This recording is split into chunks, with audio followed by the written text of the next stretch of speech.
mother and daughter narrowly escape death after becoming the targets of an unknown gunman. They didn't attempt to take the car. They didn't ask for any money. I had 8 shell casings on the street. I was hoping they weren't hit that many times. I thought, why would somebody want to shoot my daughter? Their would-be killer is caught on tape. Video depicted the suspect arrive and flee the scene after the shooting. This was not a robbery. This was a straight-up execution. But just as the health of one of the survivors improves, she vanishes. I was thinking that whoever didn't finish the job, he found her. The evidence leads detectives to a killer driven by jealousy and obsession. They were in a dating relationship, but it was not public knowledge. How come you didn't give her a ride home? She didn't want me to. She loved her so much that she didn't want to see her be with anyone else. She's the worst of the worst. We knew what the motive was. If I can't have you, no one can.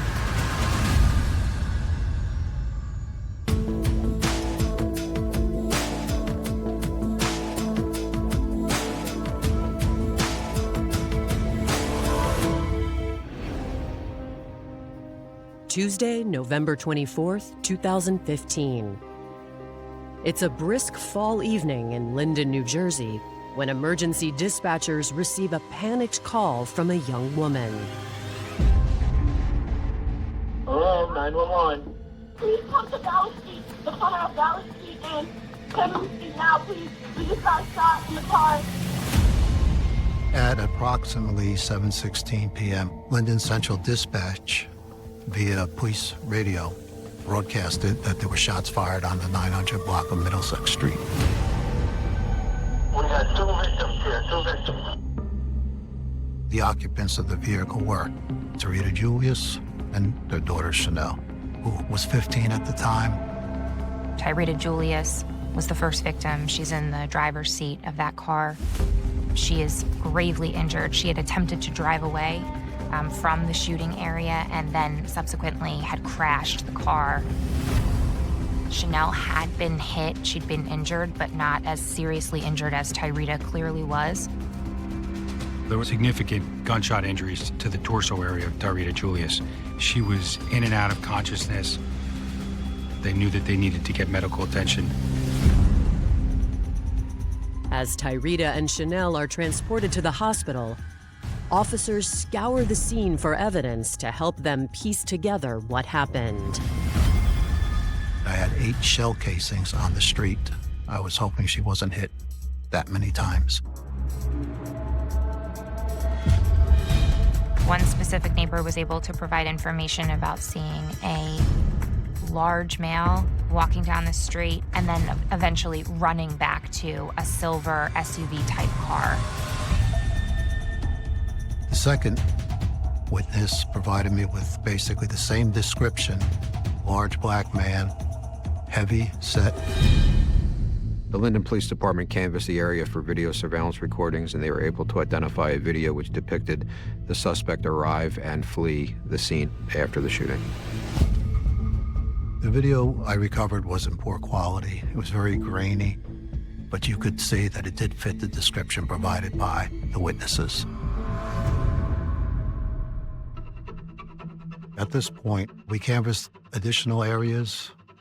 It's a big world out there. There's a lot of guys driving a silver vehicle. As they conclude their initial sweep of the crime scene, investigators receive news from the hospital. Tyrita was shot 8 times, both in her chest and in her abdominal area.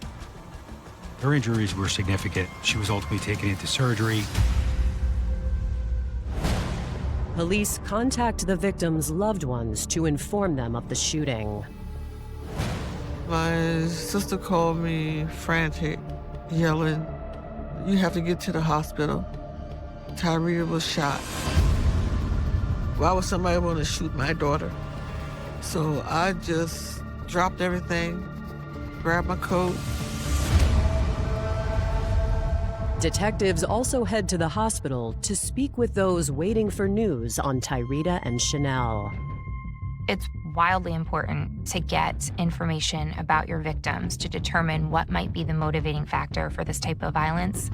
A lot of times in these cases, the victims don't survive. And so we're left with kind of filling the gaps and the holes by talking to, the next best thing, the people who are in their lives every day.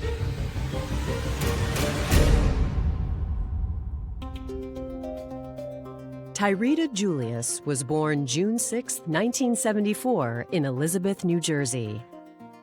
Tyrita's father was not a constant in her life, so Tyrita's mother raised her with the help of her family. I really wasn't a single parent. I had my mother, I had my brothers, I had my sister. So Tyrita never really wanted for nothing.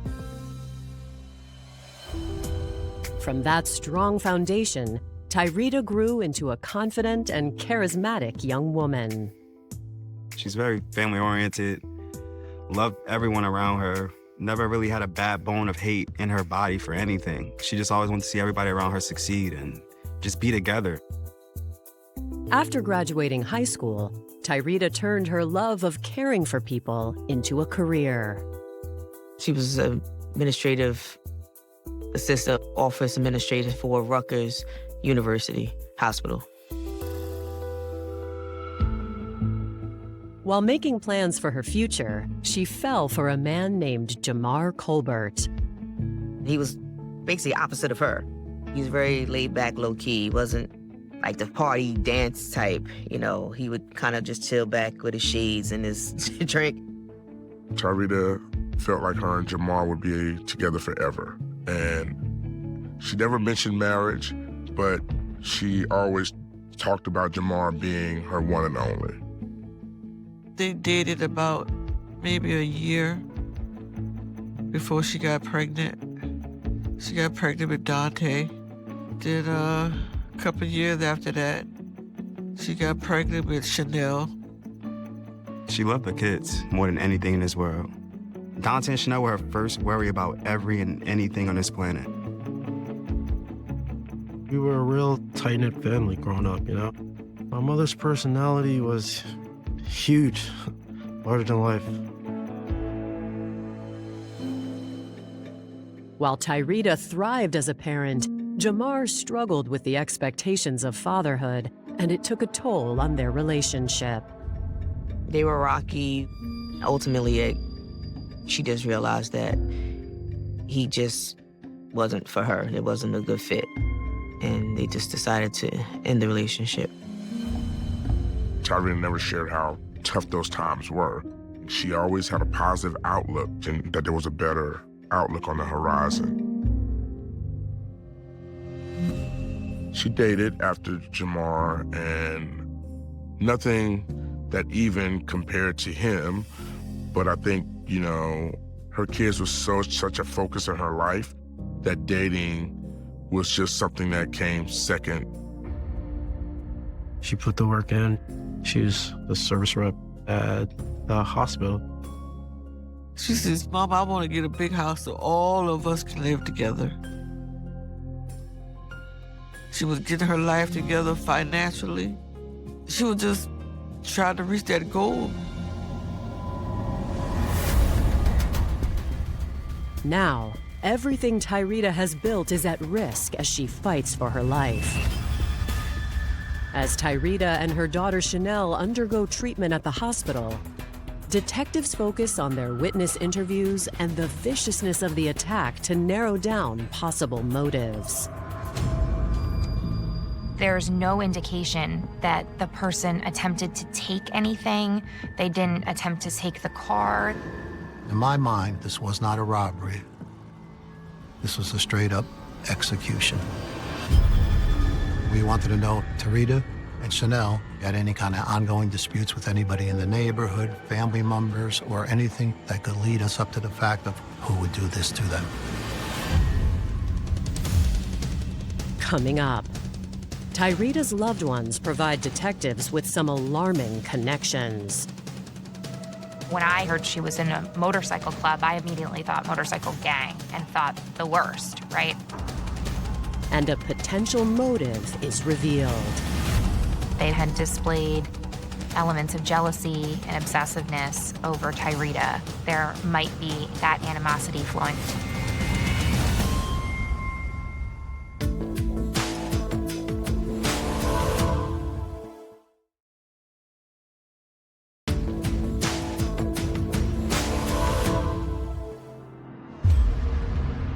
"41-year-old Tyrita Julius and her daughter, 15-year-old Chanel Colbert, are being treated for injuries they suffered during a brutal neighborhood shooting. Investigators at the hospital check to see if anyone is well enough to talk.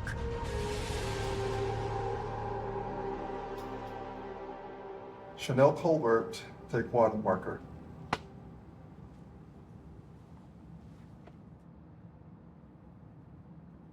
I was grazed on my mouth and on my wrist. Do you remember how many times that guy shot you guys?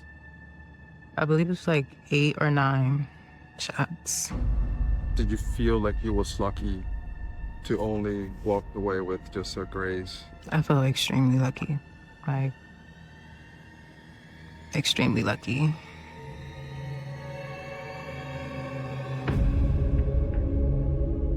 That evening, me and my mom were supposed to go to my brother's basketball game, which was normal for us. She had just got off of work. I was just getting out of school. She said she was gonna go out to pull the car around. As I was coming out, that's when I noticed a guy, like, walk around the car. As I was getting into the vehicle, I just remember as I was closing the door, looking over, and I seen the gun pointed into the window. I didn't even have a moment to think. I kind of like just went into shock, and I just remember us trying to take cover. I didn't realize that I was injured until I went to call 911. I was just concerned for my mom.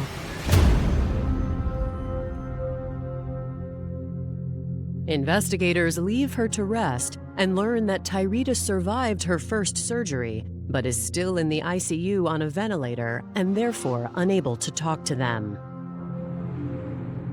Detectives turn to Tyrita's loved ones to find out if she has any enemies who might wish her harm. Nothing made sense to me. Honestly, when I first heard of the event, I thought it was like, just a random act of violence. Who would want to hurt my mother and my sister? But they share an unusual detail about her that catches the attention of detectives. Tyrita was a member of the Rough Riders motorcycle club. When I heard she was in a motorcycle club, I immediately thought motorcycle gang and thought the worst, right? Police wonder if her association with the group led to violence. But when they locate members of the Rough Riders to interview, they find it's not quite what they expected. Definitely not a bike gang, but with us, with Rough Riders as a lifestyle, we're closer to an SC, social clubs. Not all of our members have bikes, but they're still part of the lifestyle. They did things in the community for the community. They weren't belligerent or violent. We do book bag drives, we do feeding the homeless, passing out toiletries and stuff. You're actually doing something for people that are in need of it, and you can give it.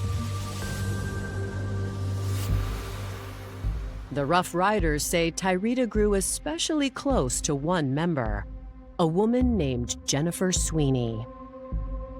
Jennifer Sweeney and Tyrita were in a dating relationship. It was known to the Rough Riders, known to certain members, and known to certain friends of Tyrita's, but it was not public knowledge to her family. She never told me that they were involved. Something you just know, you can just put two and two together. They said that they had been in a relationship for upwards of 3 years. And in fact, had started to end right before this shooting occurred. As of the date of the shooting on November 24th of 2015, they were actually broken up, which was kind of the first sign of, okay, we got to look into this more. In interviewing a few of the Rough Riders, it became known to us that they were at a fundraising event in New Jersey. And Jennifer was highly upset at this time because Tarita was dancing with a man named Hickson Nicely. To investigators, it sounds like a potential motive. Jennifer Sweeney had displayed elements of jealousy and obsessiveness over Tyrita. That's when they're kind of clued into the fact that there might be that animosity flowing. The event happened about 3 days before. This information in itself is very important to us because now we're building a little bit of framework on the events leading up to the shooting. This possibly could be part of it.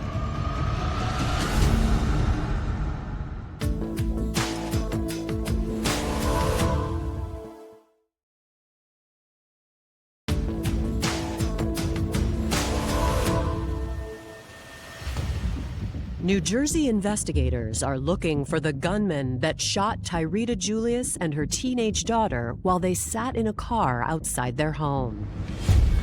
They explore the possibility that Tyrita's relationship with Jennifer Sweeney led to the attack, and they dig into Jennifer's life before she joined the Rough Riders. Jen was a local girl from Tinton Falls and comes from a very good family. Her mother and her grandmother, both in the education business, and they were pretty high up. She lived with her mother. Her mother was very involved in her life. Despite that close relationship, Jennifer didn't follow the family legacy and become an educator. Jennifer was a technician for a utility company. She had a decent job that she was there for many years. She was financially stable. Her mother and family loved her. She was generally described as even-keeled. She's not a person who speaks too much or says too much. She got educated, an intelligent girl. On the peripheral, she rode motorcycles. She had some friends that rode motorcycles too. And some of them would ride with the Rough Riders. Jen was brought in by a previous member.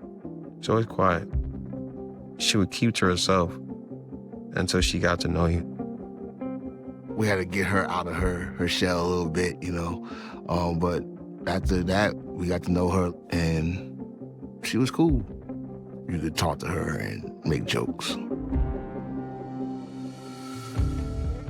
Tyrita's outgoing personality helped break through Jennifer's shy nature, and their friendship quickly turned romantic.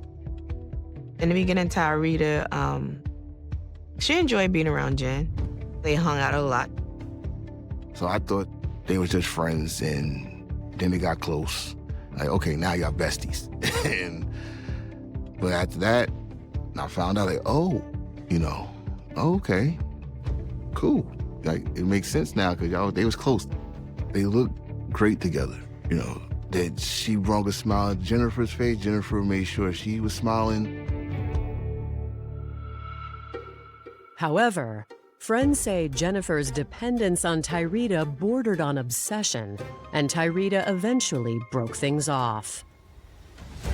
Jen was overprotective. She was always the one sitting next to Tyrita, said, you can't do this, you can't do that. Tyrita was just tired of the arguments. Tyrita didn't want to be controlled. And when Tyrita moved on to a man, Jennifer did not seem happy about it. It became known that by August, she was indeed dating Hickson Nicely. So with that, I wanted to now speak with Jennifer Sweeney. what the detective was trying to do is figure out, where she was on the night of the shooting. She was very calm, noticeably upset, concerned, and more than willing to help. She said that she was the only woman that Tyrita had ever been with. Jennifer did admit that there had been about 3 days prior to the shooting that they had not been speaking, or that they had been on a break, as she worded it. She advised me that on the night of the shooting, she was en route to Linden because it was a Tuesday, and that was their normal meeting night.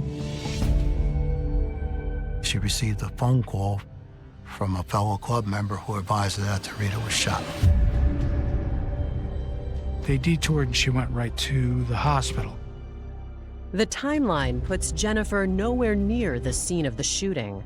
Plus, surveillance video and eyewitness statements show a male shooter.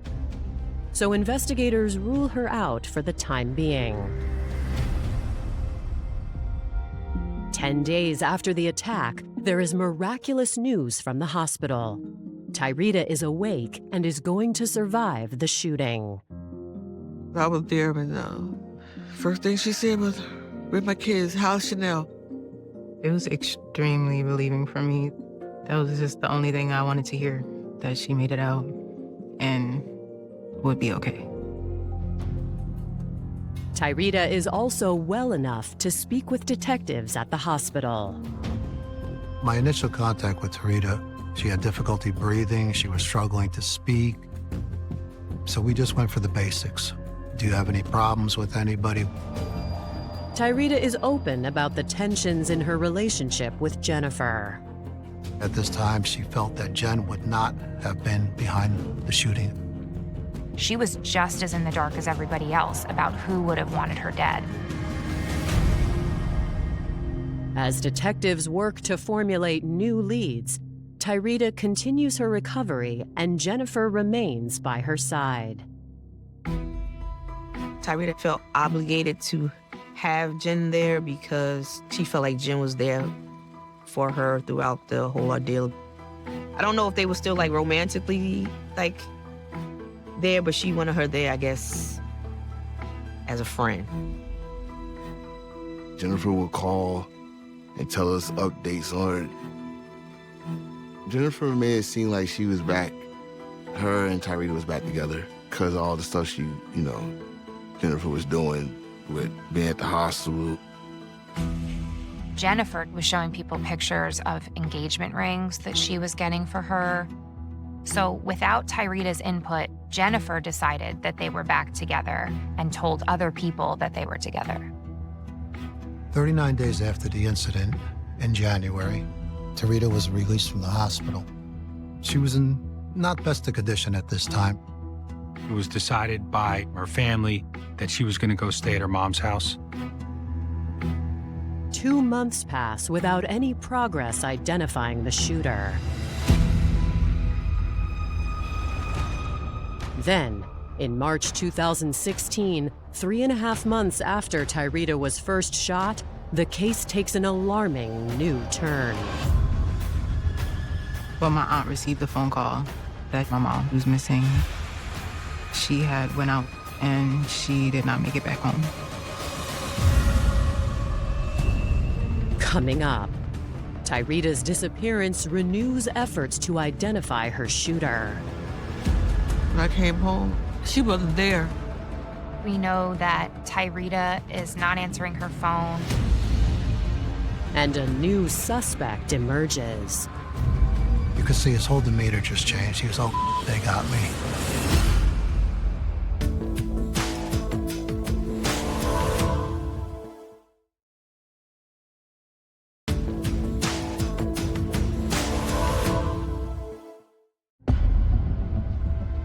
On March 9th, 2016, Queen Julius, the mother of shooting victim Tyrita Julius, contacts investigators.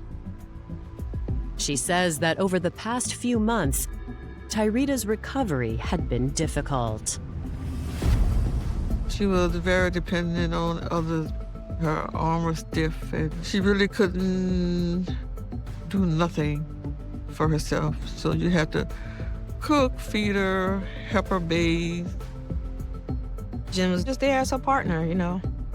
She was playing a role of caring, being there, you know, help her with her daily needs.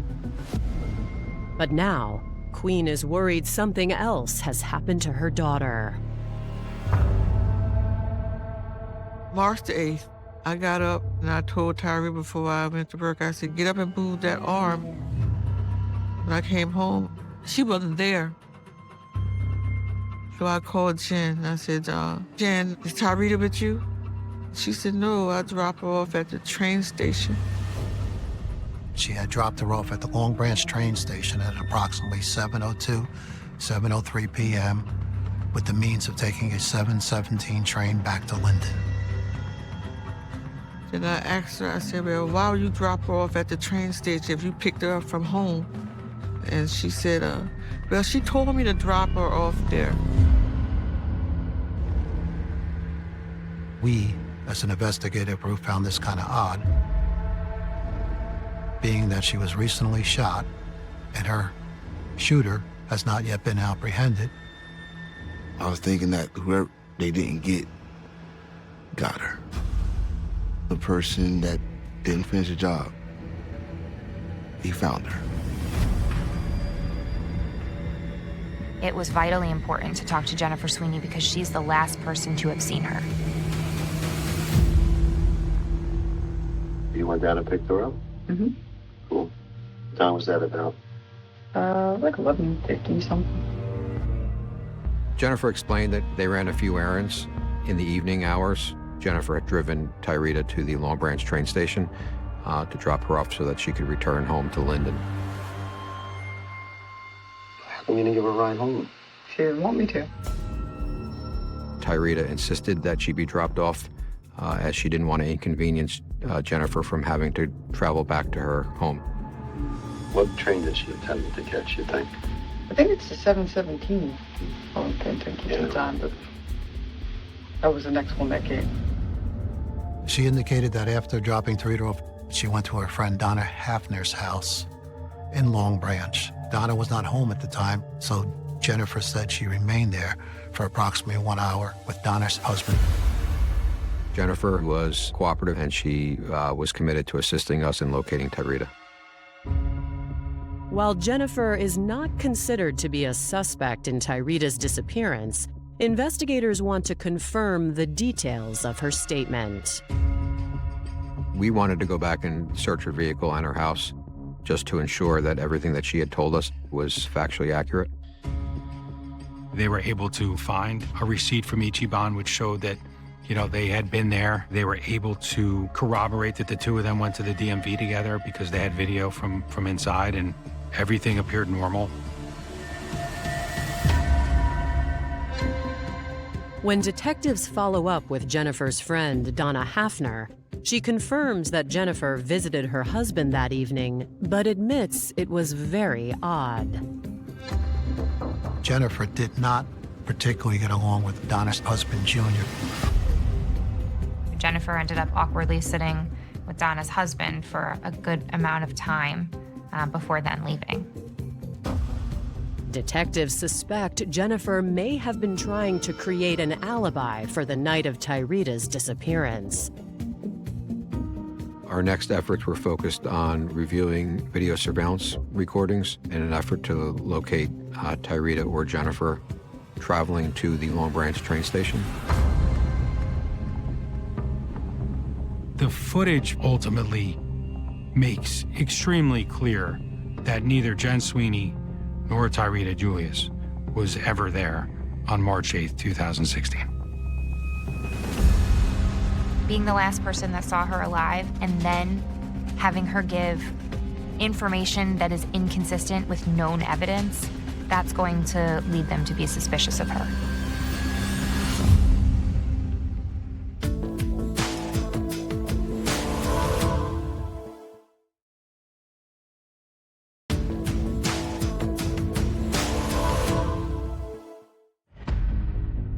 After uncovering evidence that Jennifer Sweeney lied about the disappearance of Tyree Julius, investigators revisit the possibility she was also involved in the shooting that took place 4 months prior. We decided to go to the phones. Communication data warrant was prepared for Jennifer Sweeney's telephone number. Records show Jennifer added Tyrita to her account, giving her full access to Tyrita's phone. She was really utilizing that to really stalk where she was and who she was talking to. One of the numbers belongs to the man Tyrita's friends said Jennifer became jealous over. The night before the shooting, she is constantly calling Hassan Nicely's phone, like *670ing the number, basically blocking a number so that they can't see who's calling, building herself up, like basically into a fury that whole night. Though he ignored Jennifer's harassing calls, the same pattern repeated just before Tyrita vanished. February 1st, there was a bevy of lookups in these phone finders and things like that where she's starting to do intel. That leads us to believe that she was becoming more and more jealous in the days before both the shooting and then the disappearance. However, the most damning evidence comes from Jennifer's GPS data. Jennifer Sweeney's phone was accessing cell phone towers in the Linden area at the same time that Tyrita was shot. This was contrary to what Jennifer had told us when we first met with her. The data showed that she'd been lying, and she was at the same tower at the same time that Tyrita was. Not only was Jen in Linden, but she was speaking to an individual with a prepaid cell phone. She spoke to this individual 19 times on the day of the shooting and 25 times the following day. Investigators track the prepaid cell phone to a user named Andre Harris. We learned that Jen Sweeney and Andre Harris went to high school together. They were friends for sure. Somewhat more recently, they kind of reconnected a little bit. From first glance, he certainly fits the general description of what we were given for the shooting. Andre Harris is a big guy, and he happened to drive a silver vehicle. They also are able to look at the location of his cell phone around the time of the shooting. His phone is at the same tower location that Jennifer Sweeney's is and that Tyrita Julius is. So that puts them all in the same area at the same time on the night of the shooting. We found that he had an outstanding Long Branch warrant for his arrest. At this point, a motor vehicle stop was effectuated by a marked unit, and he was taken into custody. He was questioned about his relationship, if any, with Tyrita Julius, as well as his relationship with Jennifer Sweeney.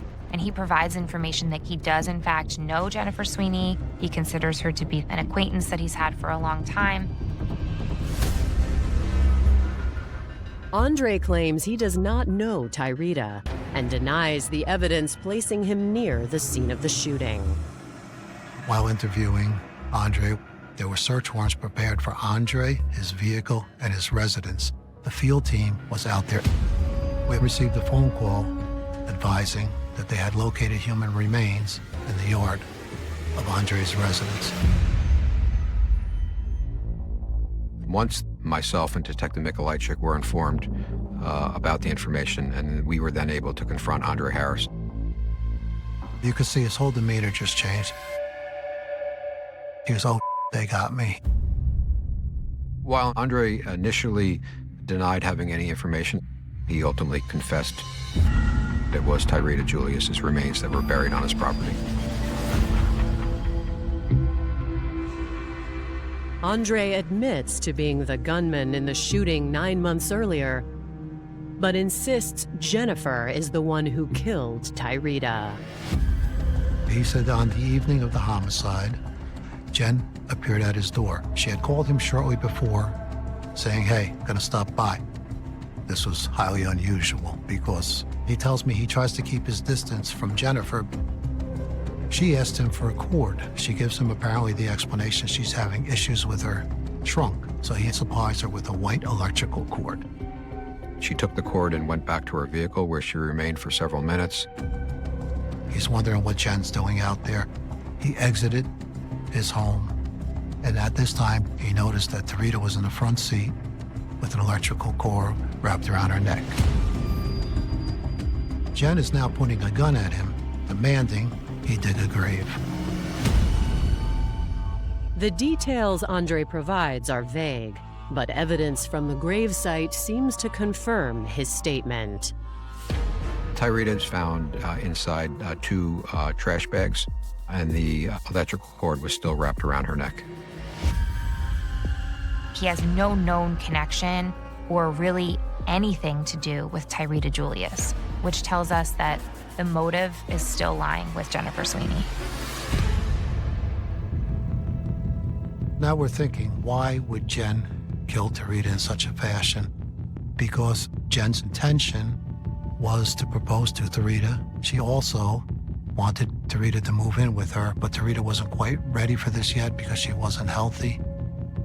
Maybe what triggered it this day was she did propose, or she did ask Tarita to move in with her, but something occurred that Jen did a full 180 on. Shortly after this interview, Jennifer was placed into custody. Andre Harris and Jennifer Sweeney were charged with the murder and desecration of human remains of Tarita Julius.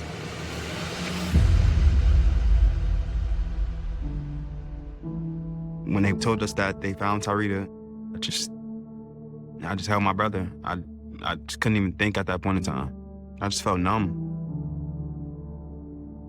It's hard. Your child's supposed to outlive you. You're not supposed to bury your child. Prosecutors begin preparing the case for trial. But without direct evidence tying Jennifer to the murder, they know the outcome is less than certain. Even if you think you have the strongest case imaginable, you never know what's going to happen with the jury.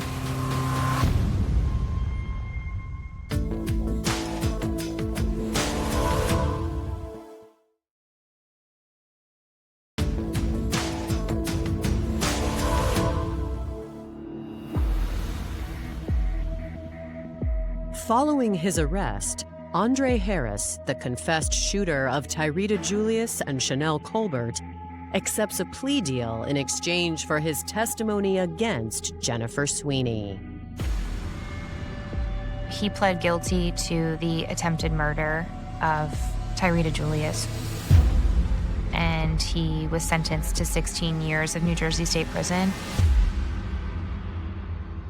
Naturally, we ask Andre, how did you ever get involved in this? He told us that Jennifer Sweeney was threatening basically his life and his kids. She would make mention to him that she knew where his kids were at school or what they were doing. Jennifer just couldn't take that Tarita wasn't happy. You couldn't take the rejection. She enlisted Andre Harris to shoot her. And Jen had to kind of play her role as the caring girlfriend. I think maybe even legitimately, Jen tried to make it work, but ultimately, she got suspicious again and killed Tarita in Andre Harris's driveway and made him bury the body. He said, I went along with it because I had no choice. It was either my people or Tarita, and I don't know Tarita. After multiple delays, the trial finally gets underway in August 2021. Prosecutors paint a picture for the jury of a woman driven by jealousy to commit murder. We knew what the motive was. If I can't have you, no one can.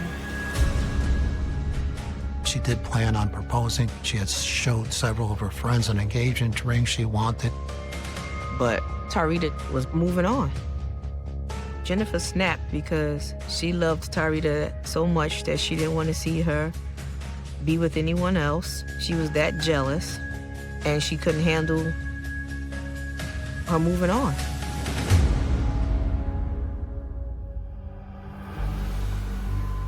But the defense argues that the evidence proves Jennifer had nothing to do with Tyrita's death. Andre, we know, attempted to murder Tyrita up in Linden, and then second time, her body is dead in the backyard of his house, having been choked to death.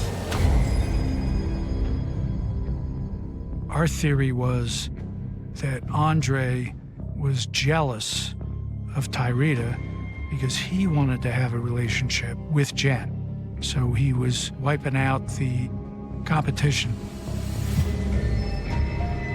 On September 3rd, 2021, the jury renders its verdict. Jen Sweeney was found guilty of every count of the indictment except the attempted murder charge against, as it related to Chanel Colbert, was dismissed. In May 2022, she is sentenced to 95 years in prison. Jennifer's sentence I found fair. I want her to be in jail, in prison, suffering for the rest of her life. She should never see the light of day. She's the worst of the worst. I just couldn't fathom how she could just sit up in my house and look in Tyrita's face and all the time knowing what you did, the shooting, and then plotting this.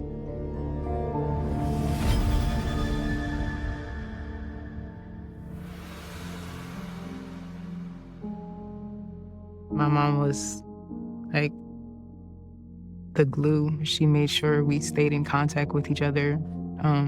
She just set things up so that we can be a family. My grandmother, she lost her daughter. We lost our mother.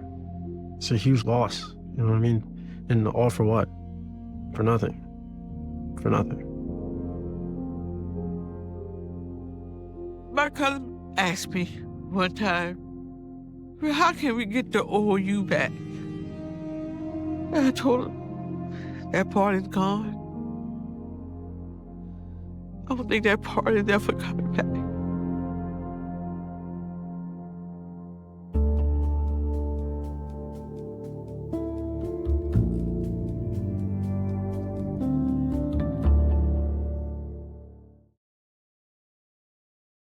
Interpersonal relationships are among the most profound aspects of the human experience, providing individuals with love, support, and a sense of shared purpose. However, when these bonds are built on a foundation of insecurity, the natural desire for connection can warp into a destructive desire for control.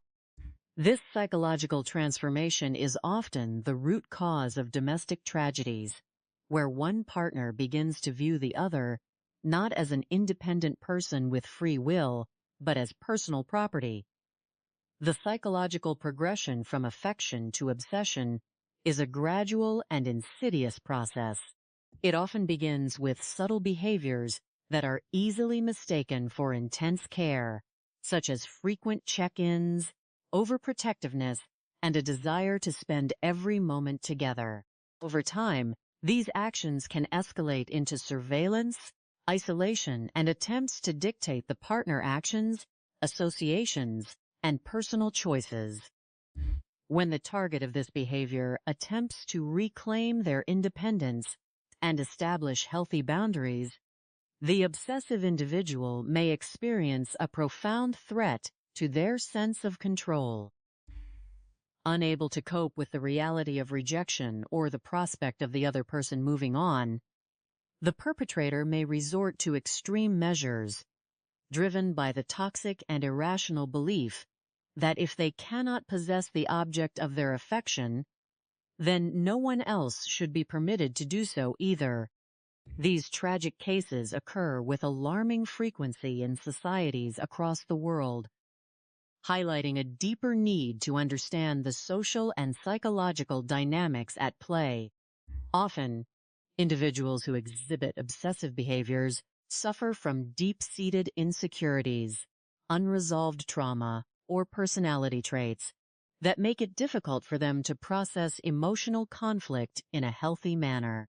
In many instances, There is a distinct lack of emotional education and conflict resolution skills, leaving individuals ill-equipped to handle the natural end of a romantic relationship. Furthermore, the isolation of victims is a common tactic that allows these situations to deteriorate in secret.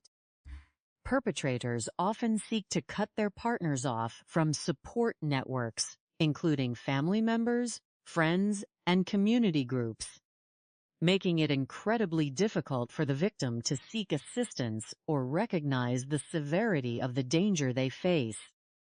This isolation is compounded by the fact that many victims feel a sense of obligation, guilt, or hope that their partner behavior will eventually return to the positive dynamics experienced during the early stages of the relationship. Consequently, dangerous situations are frequently allowed to persist and escalate behind closed doors, away from the eyes of those who might otherwise intervene and offer protection. To prevent such tragic outcomes, it is vital for communities to cultivate a deep awareness of the warning signs associated with toxic and obsessive relationships. Recognizing these red flags early can empower individuals to seek help and intervene before a situation escalates into violence.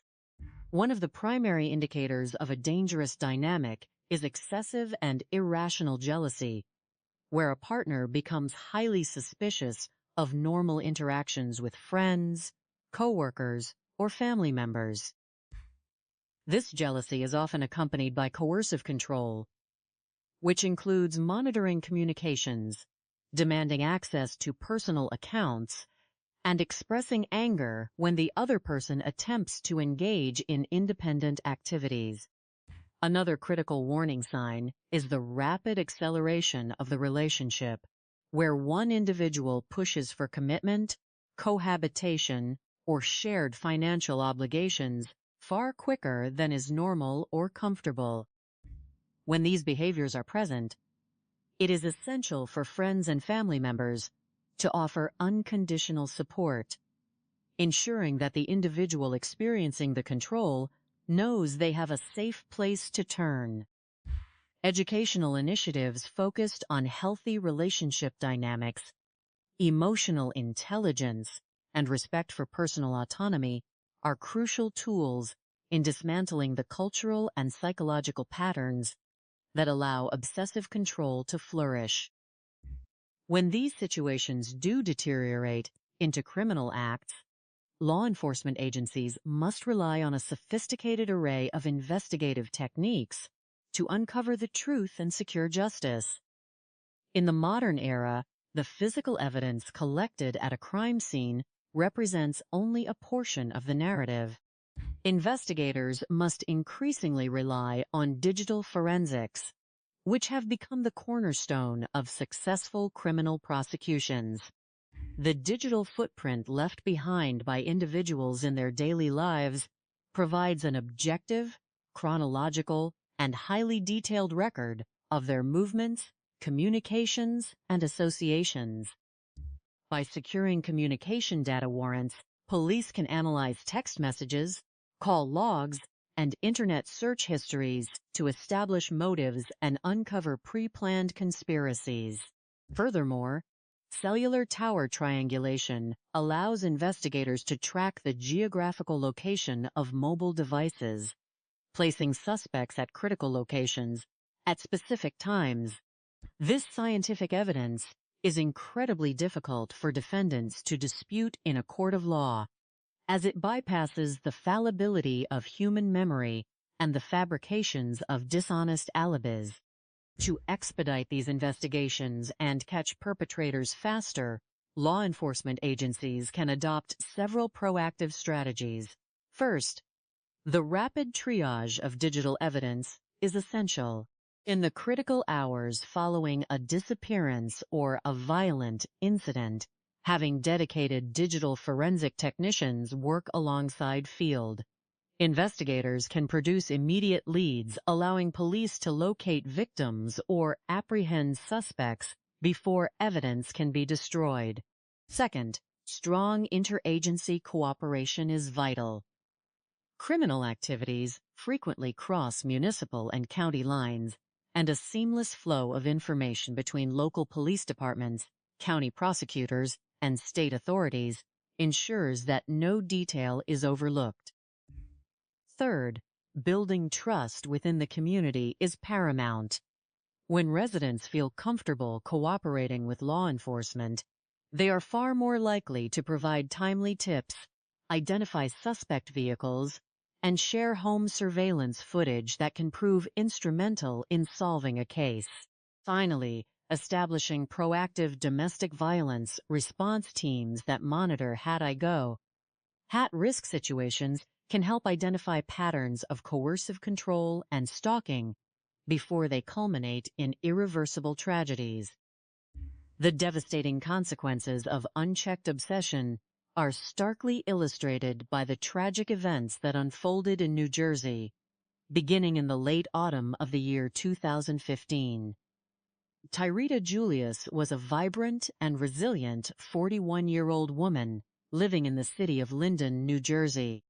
Born on June 6, 1974, in the nearby city of Elizabeth, Tyrita was raised in a loving and close-knit family. Her mother, Queen Julius, alongside her siblings and extended relatives, provided a supportive and nurturing environment that helped Tyrita grow into a confident, charismatic, and deeply family-oriented individual. She was a person who radiated warmth, always striving to bring people together and wishing for the success and happiness of everyone around her. Tyrita was also a devoted mother to her 2 children, her son Dante and her 15-year-old daughter Chanel. Her children were the absolute center of her universe, and she worked tirelessly to provide them with a stable, loving, and prosperous life. After completing her education, Tyrita turned her natural desire to care for others into a stable professional career. She secured a position as an administrative assistant and office administrator at Rutgers University Hospital, a role in which she excelled. Her professional stability allowed her to focus on her long-term goals, which included saving enough money to purchase a large home where her entire family, including her mother, could live together in comfort. In her personal life, Tyrita had experienced the normal ups and downs of romance. She had spent many years in a relationship with Jamar Colbert, the father of her children. While they eventually realized they were not a compatible match and decided to end their romantic partnership, Tyrita remained a dedicated parent, putting her children's needs above all else. She was financially independent, focused on her future, and optimistic about the opportunities that lay ahead on her horizon. In her leisure time, Tyrita joined a social club for motorcycle enthusiasts known as the Rough Riders. This organization was not a criminal group or a disruptive motorcycle gang, but rather a community-minded social club that focused on charity work, community service, and recreational riding. The members participated in back-to-school supply drives, fed the homeless, and distributed essential toiletries to those in need. Within this close community, Tyrita made many close friends and eventually met a fellow club member named Jennifer Sweeney. Jennifer, a native of Tinton Falls, came from a highly respected family of educators and worked as a technician for a regional utility company. She was financially stable, generally quiet, and initially appeared to be an even-keeled, supportive friend. As the two spent more time together, their friendship blossomed into a romantic relationship that lasted for approximately 3 years. While the relationship was known to certain close friends and members of the motorcycle club, it was not widely publicized to Tyrita family. In the beginning, the bond between the 2 women seemed positive, with Jennifer frequently seeking to bring a smile to Tyrita's face. However, as the months passed, Jennifer's behavior began to shift in a troubling direction. She grew increasingly overprotective and controlling, frequently attempting to dictate where Tirita could go, who she could speak with, and how she should conduct her life. Tirita, who valued her independence and was deeply committed to her children and her career, grew weary of the constant arguments and the suffocating nature of Jennifer's possessiveness. Recognizing that the dynamic was no longer healthy or sustainable, Tirita made the decision to end the romantic relationship. Despite the breakup, Jennifer was unable to accept the reality of the situation. Her dependence on Tirita had bordered on obsession, and the rejection triggered a profound sense of anger and jealousy. This jealousy reached a critical peak in mid-August of the year 2015, when Tirita met a man named Hassan Nicely at a motorcycle club event. The two exchanged phone numbers and began communicating, a development that Jennifer discovered. Driven by an intense desire to maintain control and prevent Tirita from moving on with anyone else, Jennifer began to formulate a dark and desperate plan. Rather than confronting her feelings or seeking support to process the rejection, she decided to resort to extreme violence, operating under the irrational belief that if she could not have Tirita, then no one else would be permitted to have her either. To execute her plan without directly implicating herself, Jennifer turned to an acquaintance from her youth, a heavy-set man named Andre Harris. The two had attended high school together and had recently reconnected. Exploiting their history and utilizing severe threats against Andre's safety and the lives of his children, Jennifer coerced him into serving as the instrument of her anger. She pressured him to target Tirita, using intimidation to ensure his compliance. Under Jennifer's direction, a plan was set in motion to confront Tirita in her hometown of Linden. The plan was carried out on the evening of Tuesday, November 24, 2015. It was a brisk fall evening when Tirita, who had just returned home from her job at the hospital, prepared to take her 15-year-old daughter Chanel to her brother's basketball game. Tirita went outside to pull her vehicle around to the front of their residence on Middlesex Street. As Chanel walked out of the house and began to enter the front passenger seat, she noticed a large, heavy-set male walking around the vehicle. Before either mother or daughter could react, the individual approached the car and opened fire through the window.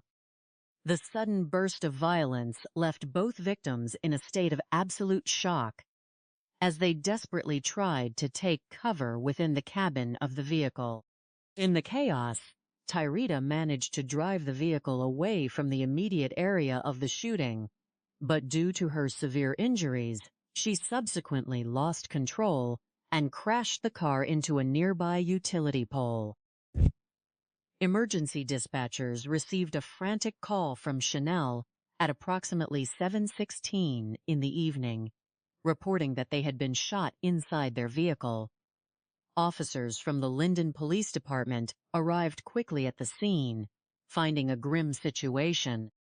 Tirita had sustained multiple, life-threatening physical injuries to her torso, chest, and abdominal area, leaving her in and out of consciousness. Chanel had also been hit, sustaining injuries to her mouth and wrist, though fortunately, her wounds were not as grave as those of her mother.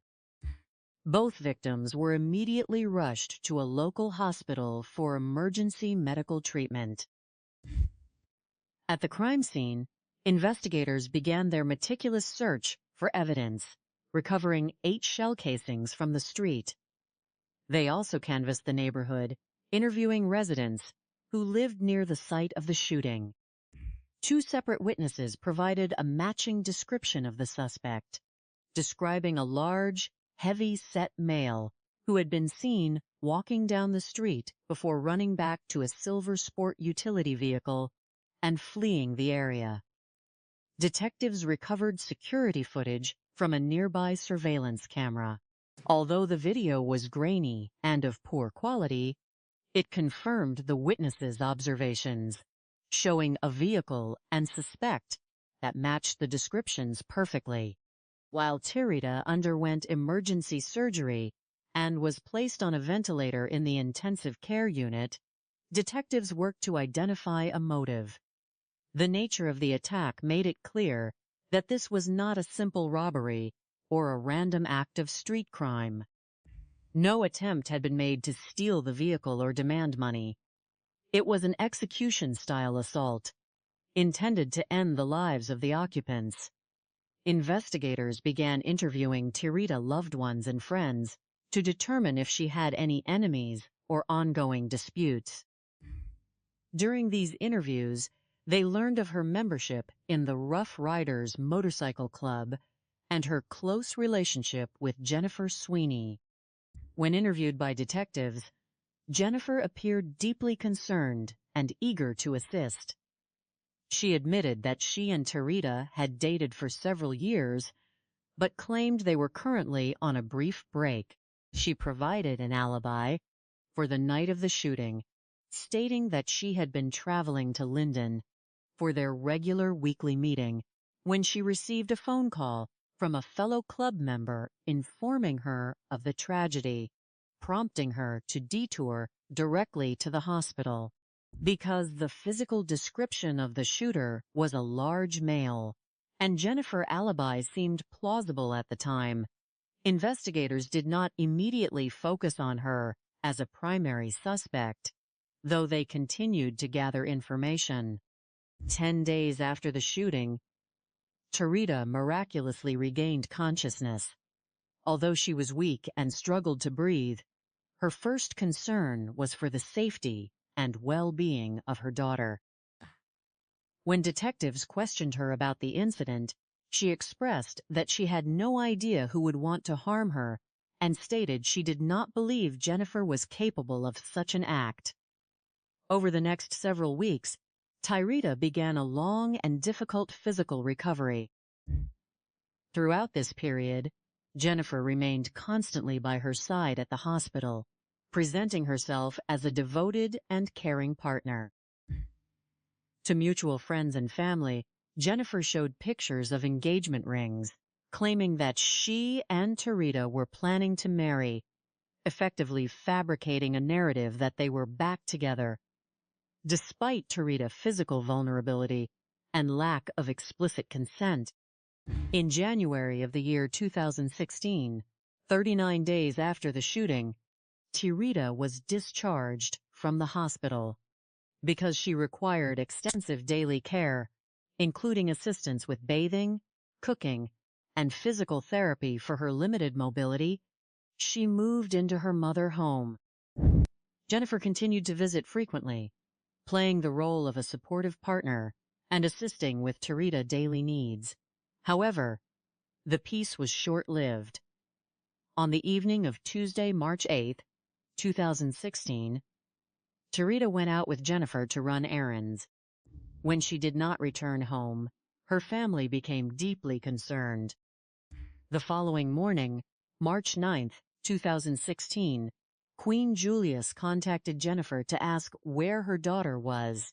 Jennifer claimed that she had driven Tirita to the Long Branch train station at approximately 7:00 the previous evening, so that Tirita could catch a 7:17 train back to Linden. She explained that Tirita had insisted on taking the train because she did not want to inconvenience Jennifer by making her drive all the way to Linden. Queen found this explanation highly suspicious, given Tirita's ongoing physical limitations and the fact that the unidentified shooter from November had not yet been apprehended. Fearing the worst, the family officially reported Tirita missing, prompting a joint investigation by the Linden Police Department, the Long Branch Police Department, and the Union and Monmouth County Prosecutor offices.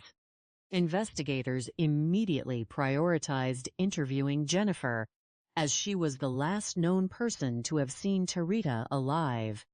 Jennifer repeated her story, adding that, after dropping Tarita off at the train station, she had visited the home of a friend named Donna Hafner, where she stayed for about an hour talking to Donna Husband, Jr. To verify these statements, detectives obtained search warrants for Jennifer's vehicle and residence, recovering a restaurant receipt that confirmed they had dined together earlier in the evening. However, when they interviewed Donna Hafner, she revealed that Jennifer's visit to her husband was highly unusual and awkward, as the two did not normally get along. This raised suspicions that Jennifer was attempting to manufacture an alibi. The critical turning point in the investigation came when detectives obtained and reviewed security footage from the Long Branch train station and the surrounding areas. A meticulous review of the video recordings covering the evening of March 8, 2016, revealed absolutely no sign of Jennifer's vehicle or Tarita at the station. This objective evidence proved that Jennifer had lied about her movements, shifting the focus of the investigation directly onto her. To uncover the truth, prosecutors obtained a communication data warrant for Jennifer's mobile phone. The resulting data provided a goldmine of evidence. Investigators discovered that Jennifer had added Tarita to her personal cell phone account, giving her complete access to Tarita call records and location data, which she had used to stalk and monitor her movements. The records also showed that in the days leading up to the November shooting, Jennifer had repeatedly dialed Hassan Nicely's phone number, using a call-blocking prefix to hide her identity, working herself into a state of obsessive anger. Even more incriminating was the global positioning system data from Jennifer's phone. The records revealed that on the night of the November shooting, Jennifer's phone had connected to cellular towers in Linden at the exact time the shooting occurred, completely contradicting her original statement that she had been elsewhere when she received the news. Furthermore, the data showed that on the day of the shooting, Jennifer had communicated 19 times with a prepaid mobile phone and 25 times the following day. Detectives successfully tracked this prepaid phone to Andre Harris.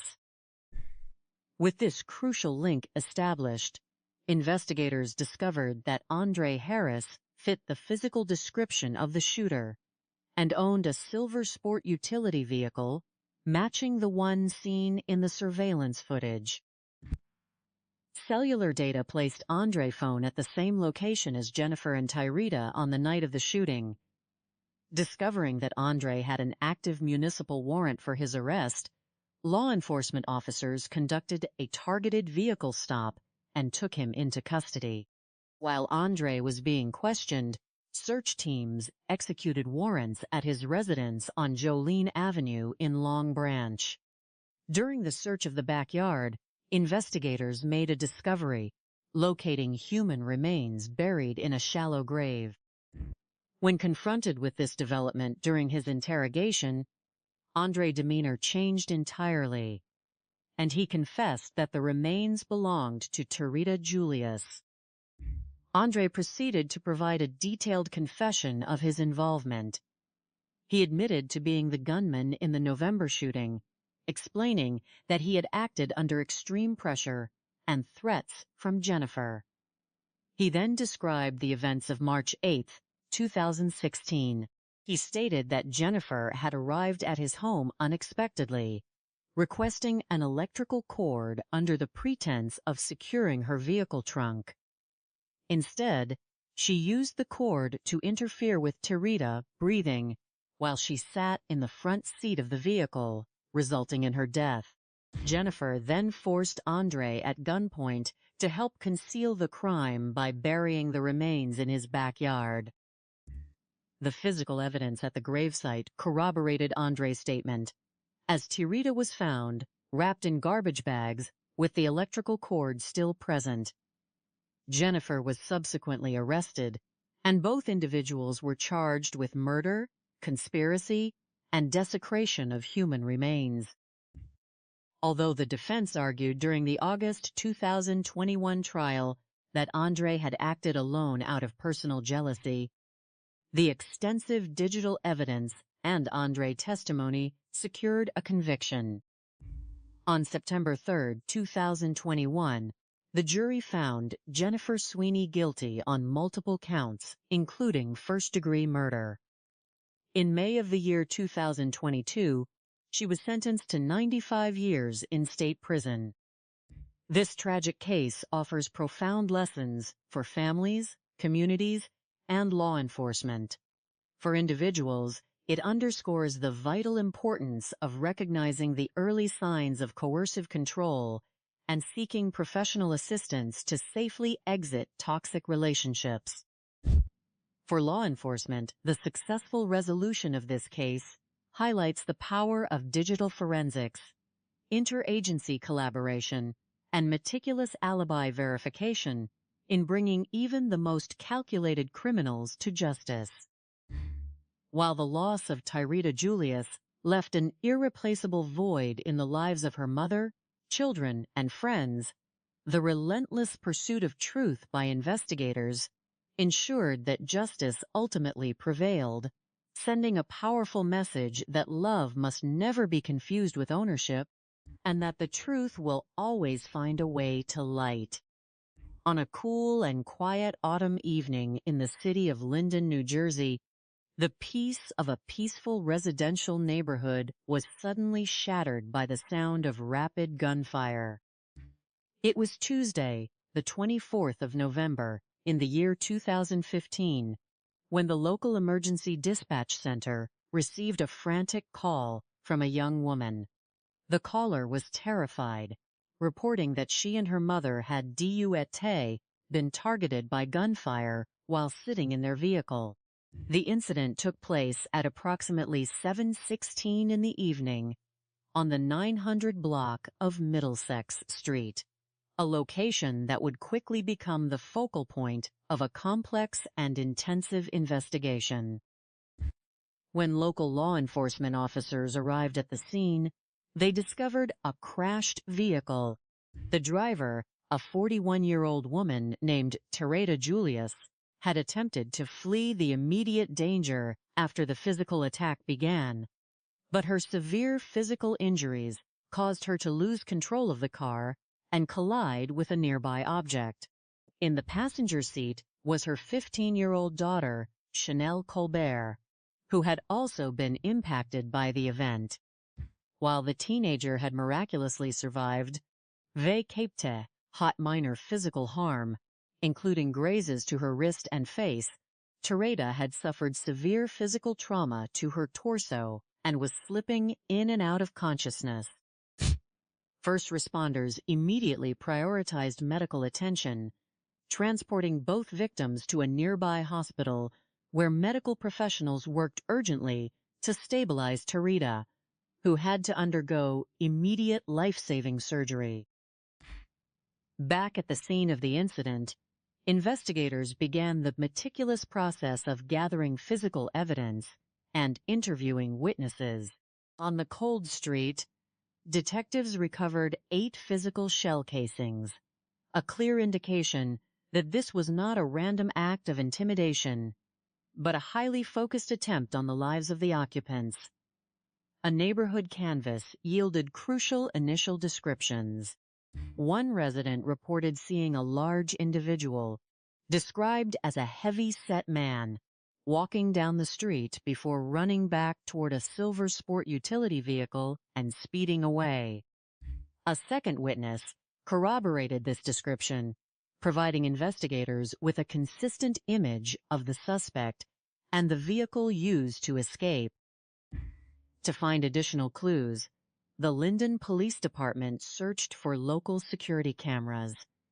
They successfully recovered a video recording that captured the arrival and hurried departure of the silver vehicle.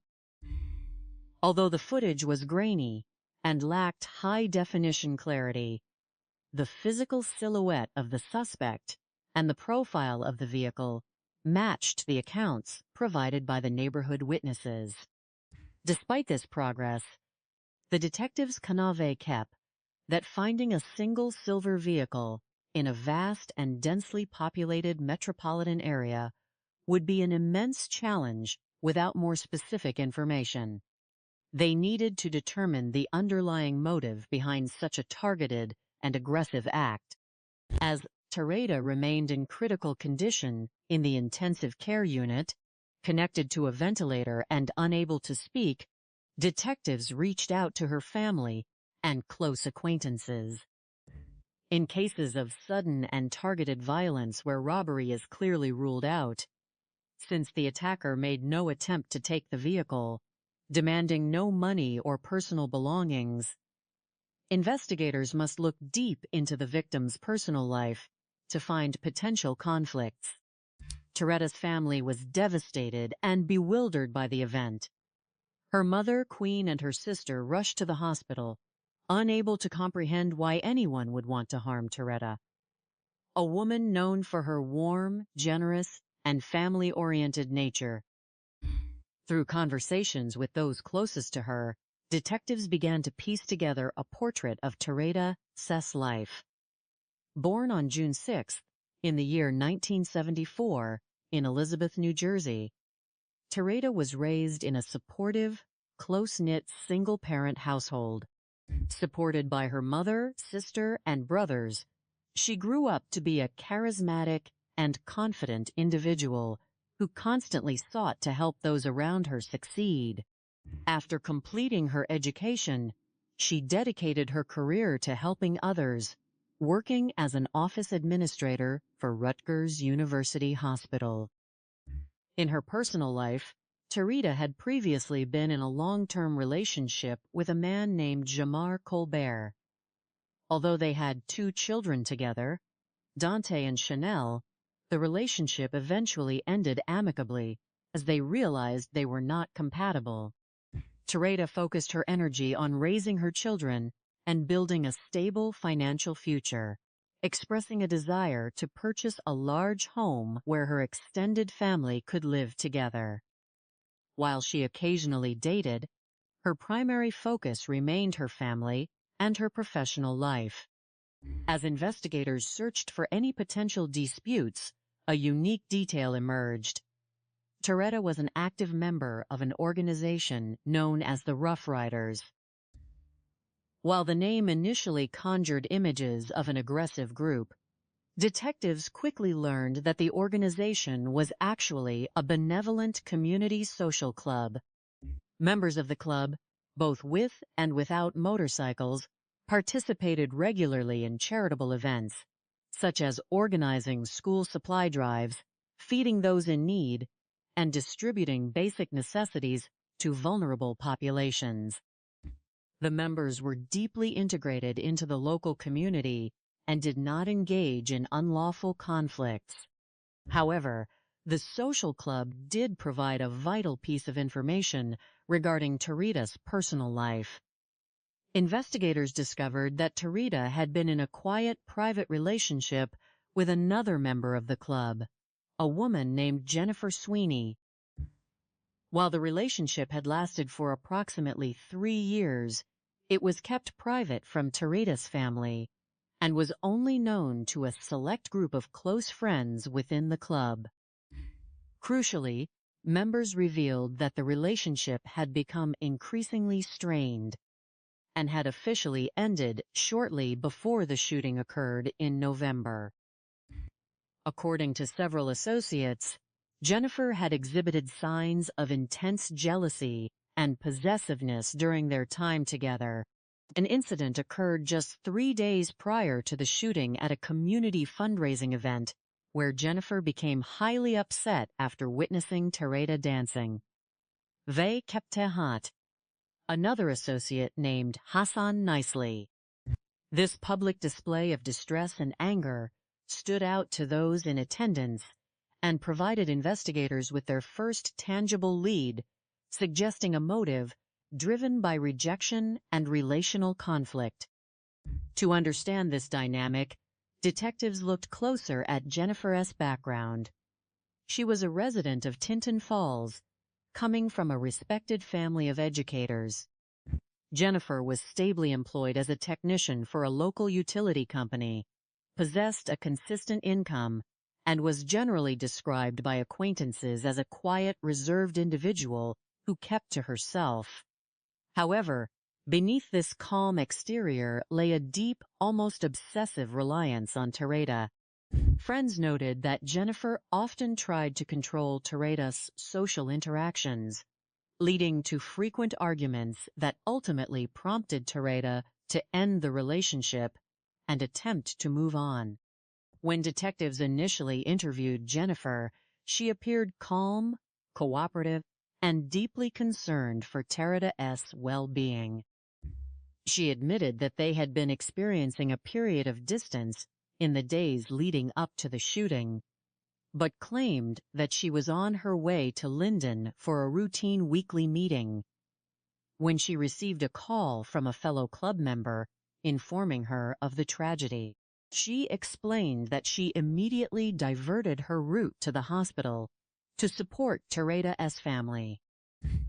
Because her reported timeline did not place her at the scene of the crime, and because the actual physical perpetrator was described as a large male, investigators did not immediately label her as a primary suspect, though they remained attentive to her movements. 10 days after the tragic event, Tereda regained consciousness. Although she was still recovering from extensive surgeries and found it difficult to speak, her first concern was for the safety and physical well-being of her daughter. When interviewed by detectives, Tereda was open about the difficulties in her past relationship with Jennifer, but she expressed doubt that Jennifer would be involved in such a violent act. Like the investigators, she was left wondering who would want to cause her such harm. During her long recovery process, Jennifer remained a constant presence at the hospital, presenting herself to others as a devoted partner. She attempted to project an image of reconciliation, even showing photos of engagement rings to acquaintances and indicating that she expected they would soon live together. Tereda, still physically weak and dependent on others for basic care, accepted the assistance, but did not officially resume the relationship. In January of the year 2016, 39 days after the incident, Tereda was discharged from the hospital and moved into her mother's home to continue her rehabilitation. For several months, the investigation continued without a major breakthrough in identifying the physical shooter. Then, in March of the year 2016, the case took an unexpected and highly alarming turn. On March 9th, Tereda's mother contacted local authorities to report that her daughter had vanished. Queen explained that on the evening of March 8th, Tereda had left the house to run errands and had not returned. Given Tereda's physical limitations and her ongoing recovery, her sudden disappearance raised immediate and severe concerns for her safety. When detectives contacted Jennifer, who was the last person known to have seen Tereda, she explained that they had spent the afternoon running errands, visiting the Department of Motor Vehicles, and dining at a local restaurant.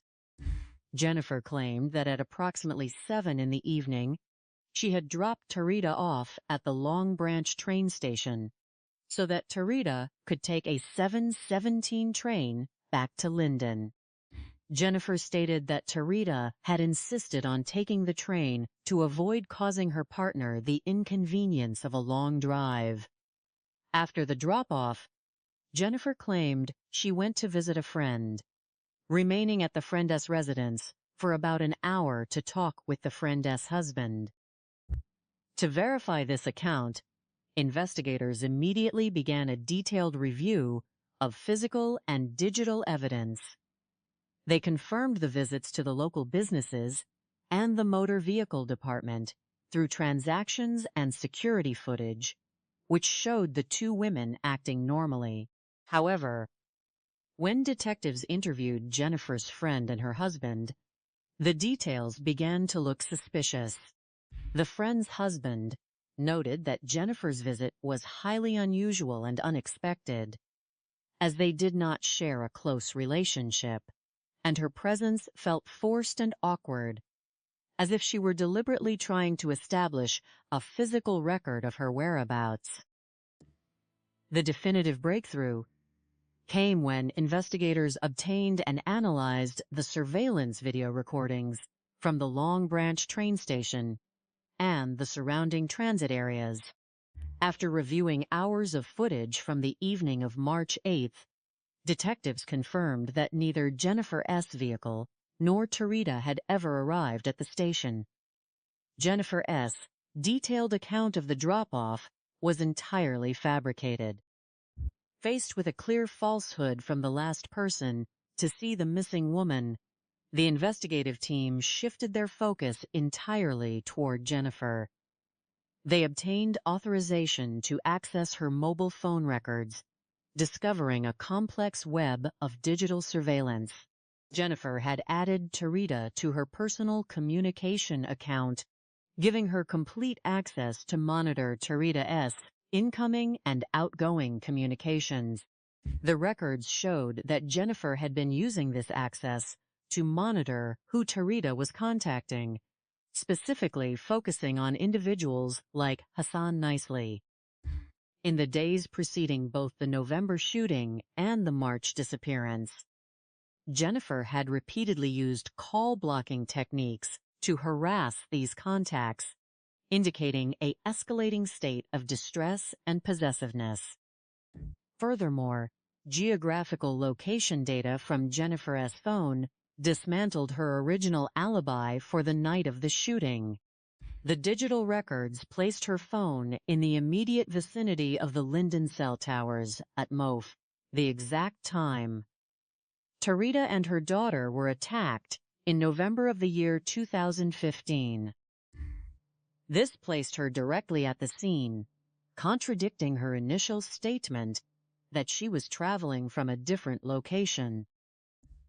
The communication records also revealed that on the day of the shooting, Jennifer had been in constant contact with an individual using a prepaid mobile phone. The two exchanged numerous calls on the day of the incident and the day following. Detectives traced this prepaid phone to a man named Andre Harris. Further investigation revealed that Andre and Jennifer had been classmates in high school and had recently reestablished contact. Crucially, Andre's physical profile matched the witness descriptions of the large, heavy-set male seen running from the shooting, and he was known to drive a silver sport utility vehicle. Geolocational data from Andre's phone placed him at the exact same cell tower locations as Jennifer and Tarita during the Linden shooting. Armed with this evidence, law enforcement officers located Andre and initiated a traffic stop, taking him into custody on an outstanding local warrant. While Andre was being interviewed, a separate search team executed warrants at his residence. During the search of the property, investigators discovered human remains buried in the yard. When confronted with this discovery, Andre's demeanor shifted completely. Recognizing that the physical evidence was undeniable, he confessed that the remains belonged to Tarita. He proceeded to provide a detailed account of the events, admitting that he had been recruited by Jennifer to carry out the initial shooting in November. According to his statement, Jennifer had used threats against his safety and the safety of his family to compel his cooperation. Andre explained that on the evening of March 8th, Jennifer had arrived at his residence unexpectedly. She requested a length of electrical cord, claiming she was having issues securing her vehicle's trunk. After receiving the cord, she returned to her vehicle. When Andre went outside shortly after, he discovered that Teresa had been deprived of life inside the vehicle. Jennifer, holding a defensive weapon, then commanded him to help conceal the remains on his property. Based on this confession and the corroborating physical evidence, both Jennifer Sweeney and Andre Harris were arrested and charged with murder and the unlawful concealment of human remains. The news was devastating to Teresa's family, who had held on to hope for her safe return only to face the tragic reality of her loss.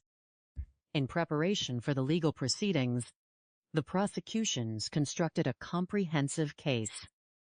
Andre Harris agreed to a plea agreement, pleading guilty to attempted murder for his role in the November shooting, and was sentenced to 16 years in state prison. In exchange, he provided detailed testimony regarding Jennifer's leadership and planning of both crimes.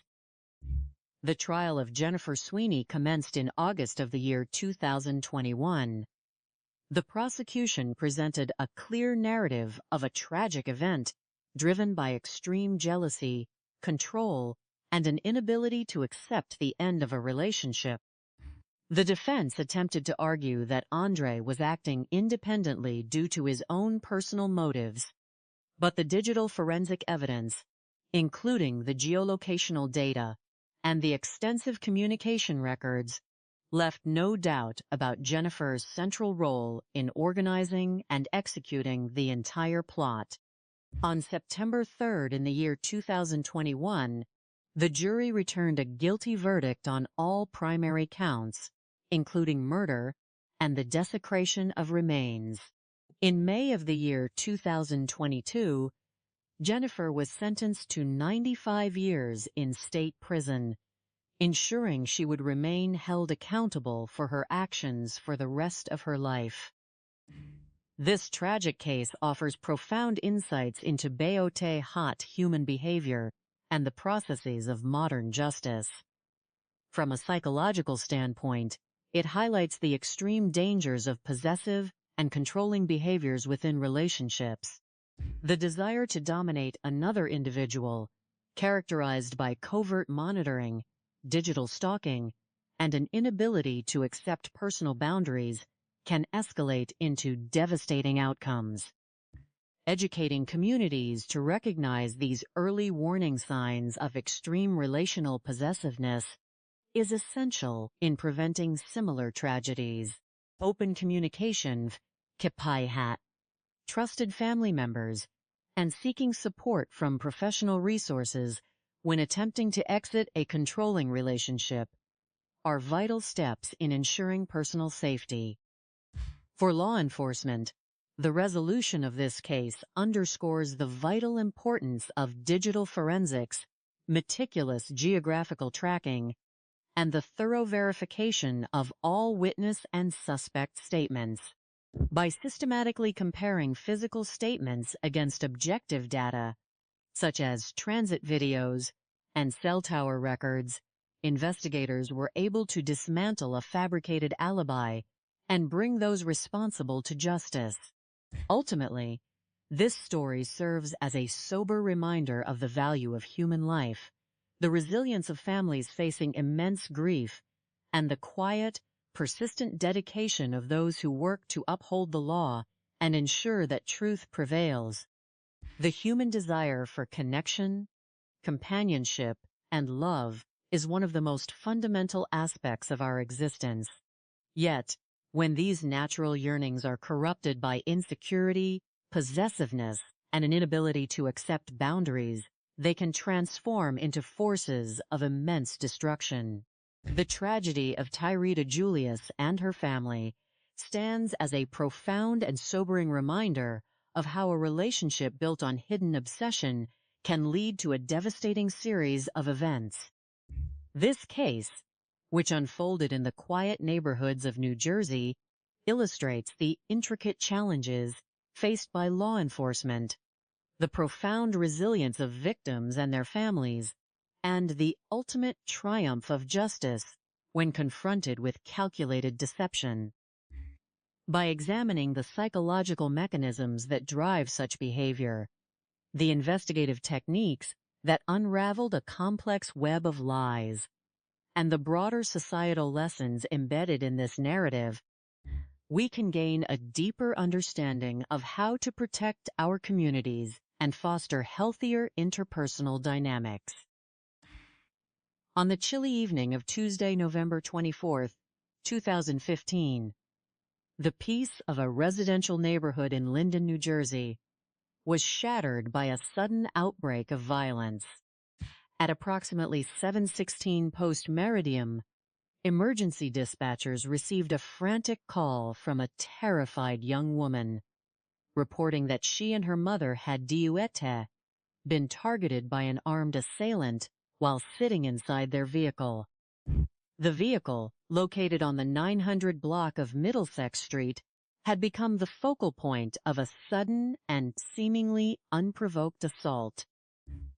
The driver, 41-year-old Tyrita Julius, had desperately attempted to steer the vehicle away from the danger, but ultimately lost control and crashed a short distance away. Inside the car with her was her 15-year-old daughter, Chanel Colbert, who had also sustained injuries in the encounter. First responders rushed to the scene to find a harrowing situation. Tyrita Julius had suffered multiple critical wounds to her torso and abdominal area, leaving her in a fragile state, fading in and out of consciousness. Her daughter, Chanel, had miraculously escaped with less severe physical injuries, having been grazed on her mouth and wrist, though the psychological trauma of the event was instantaneous and profound. As medical personnel worked urgently to stabilize Tyrita and transport both mother and daughter to the university hospital, the Linden Police Department secured the area and began the arduous process of gathering physical evidence and interviewing witnesses. The initial sweep of the crime scene yielded 8 shell casings scattered on the roadway, a clear indication of the intensity of the attack. Detectives immediately recognized that this was not a standard attempted robbery or a carjacking. The assailant had made no attempt to demand money, personal belongings, or the keys to the vehicle. Instead, the individual had walked directly up to the car, pointed a weapon through the window, and discharged multiple rounds before fleeing. To experienced investigators, this pattern suggested a deliberate attempt at elimination, a targeted assault designed to ensure the victim would not survive. As the search for answers began, detectives sought out residents who might have observed the incident or the moments leading up to it. 2 key witnesses provided consistent and highly valuable descriptions of the suspect. They recalled seeing a large, heavy-set individual walking down the street shortly before the incident, and then running back to a silver sport utility vehicle immediately after the sounds of gunfire subsided. Armed with this physical description and the vehicle type, investigators canvassed the surrounding area for any available security video footage. They successfully retrieved a recording from a nearby surveillance camera. Although the footage was grainy and of low quality, it confirmed the physical build of the suspect and the presence of the silver sport utility vehicle, leaving the scene at a high rate of speed.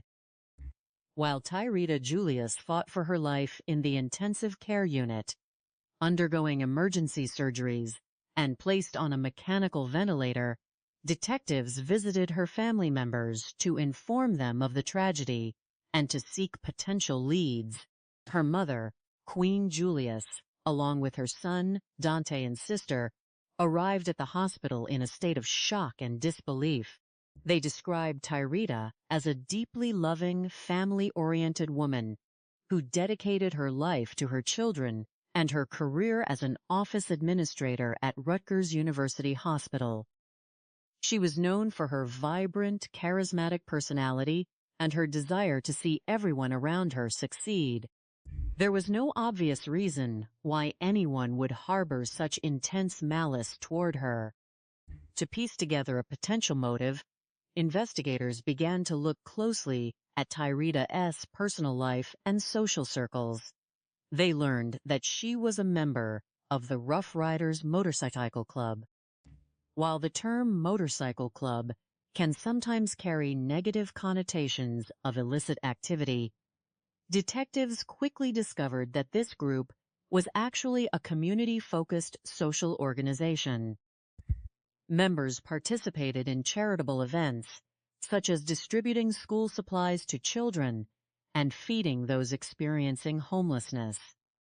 They described Tyrita as a cherished and active participant in their community initiatives. Through interviews with members of the social club, a critical detail emerged that had not been shared with Tyrita's immediate family. For approximately 3 years, Tyrita had been in a private romantic relationship with another club member named Jennifer Sweeney. While some close friends within the club were aware of their bond, Tyrita had kept the relationship private from her family.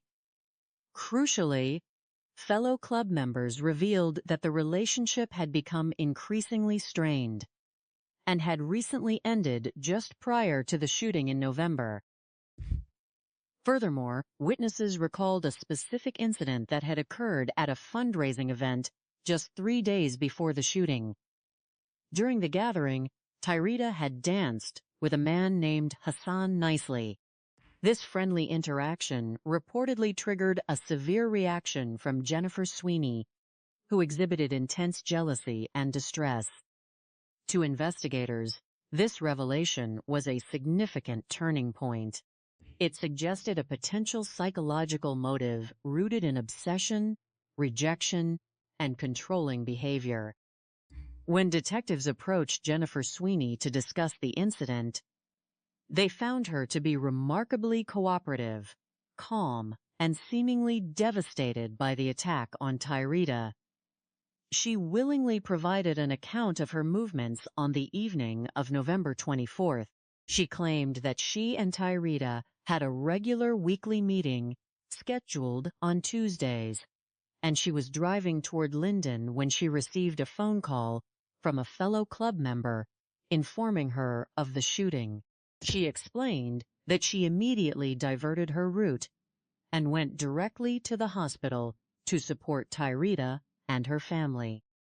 Because the physical description of the shooter was of a large male, and the security footage showed a silver sport utility vehicle, and because Jennifer's alibi appeared to place her away from the immediate scene, investigators did not immediately label her as a primary suspect, though they remained vigilant.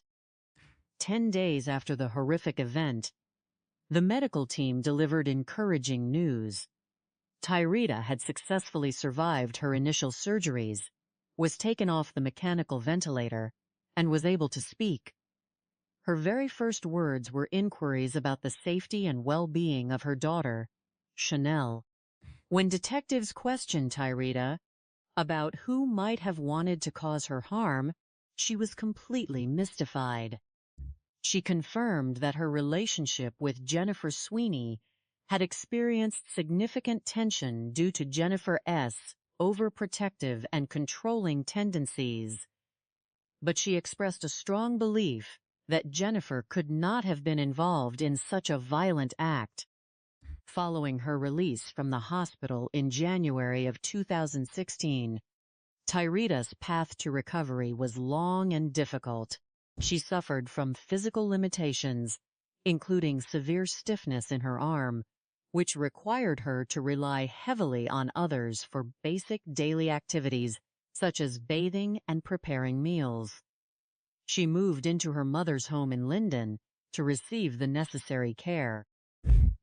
During this challenging period, Jennifer Sweeney remained a constant presence by her side, adopting the role of a devoted and caring partner. To external observers and fellow club members, Jennifer appeared to be doing everything in her power to help Tyrita heal. Jennifer even showed friends' engagement rings, implying that the two were planning a future together, though Tyrita herself had not confirmed any plans for reconciliation. For several months, the investigation into the shooting seemed to stall, with no immediate arrests or breakthroughs.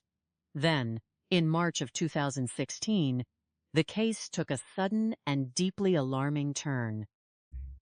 On March 9th, Queen Julius contacted law enforcement to report that her daughter had vanished.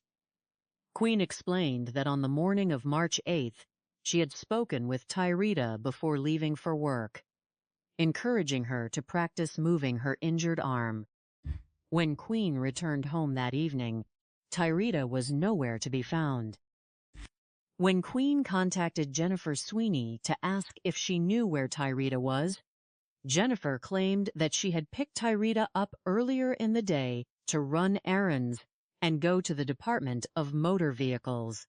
Jennifer stated that at approximately 7 o'clock in the evening, she had dropped Tyrita off at the Long Branch train station so that Tyrita could take the 7:17 train back to Linden. According to Jennifer, Tyrita had insisted on taking the train because she did not want to inconvenience Jennifer by making her drive all the way to Linden and back. This explanation immediately struck investigators and Tyrita's family as highly suspicious and inconsistent with Tyrita's physical condition. Tyrita was still severely compromised from her gunshot wounds, struggled with mobility, and had no logical reason to navigate a train station alone in the evening, especially with her attacker still at large. Detectives recognized that Jennifer was the last known person to have seen Tyrita, and her story raised significant red flags. The human desire for connection, companionship, and love is one of the most fundamental aspects of our existence. Yet when these natural yearnings are corrupted by insecurity, possessiveness, and an inability to accept boundaries, they can transform into forces of immense destruction. The tragedy of Tyrita Julius and her family stands as a profound and sobering reminder of how a relationship built on hidden obsession can lead to a devastating series of events. This case, which unfolded in the quiet neighborhoods of New Jersey, illustrates the intricate challenges faced by law enforcement, the profound resilience of victims and their families, and the ultimate triumph of justice when confronted with calculated deception. By examining the psychological mechanisms that drive such behavior, the investigative techniques that unraveled a complex web of lies, and the broader societal lessons embedded in this narrative, we can gain a deeper understanding of how to protect our communities and foster healthier interpersonal dynamics. On the chilly evening of Tuesday, November 24, 2015, the peace of a residential neighborhood in Linden, New Jersey, was shattered by a sudden outbreak of violence. At approximately 7:16, postmortem, emergency dispatchers received a frantic call from a terrified young woman reporting that she and her mother had been targeted by an armed assailant while sitting inside their vehicle. The vehicle, located on the 900 block of Middlesex Street, had become the focal point of a sudden and seemingly unprovoked assault. The driver, 41-year-old Tyrita Julius, had desperately attempted to steer the vehicle away from the danger, but ultimately lost control and crashed a short distance away. Inside the car with her was her 15-year-old daughter, Chanel Colbert, who had also sustained injuries in the encounter. First responders rushed to the scene to find a harrowing situation. Tyrita Julius had suffered multiple critical wounds to her torso and abdominal area, leaving her in a fragile state, fading in and out of consciousness. Her daughter, Chanel, had miraculously escaped with less severe physical injuries. having been grazed on her mouth and wrist, though the psychological trauma of the event was instantaneous and profound. As medical personnel worked urgently to stabilize Tyrita and transport both mother and daughter to the university hospital, the Linden Police Department secured the area and began the arduous process of gathering physical evidence and interviewing witnesses. The initial sweep of the crime scene yielded 8 shell casings scattered on the roadway, a clear indication of the intensity of the attack.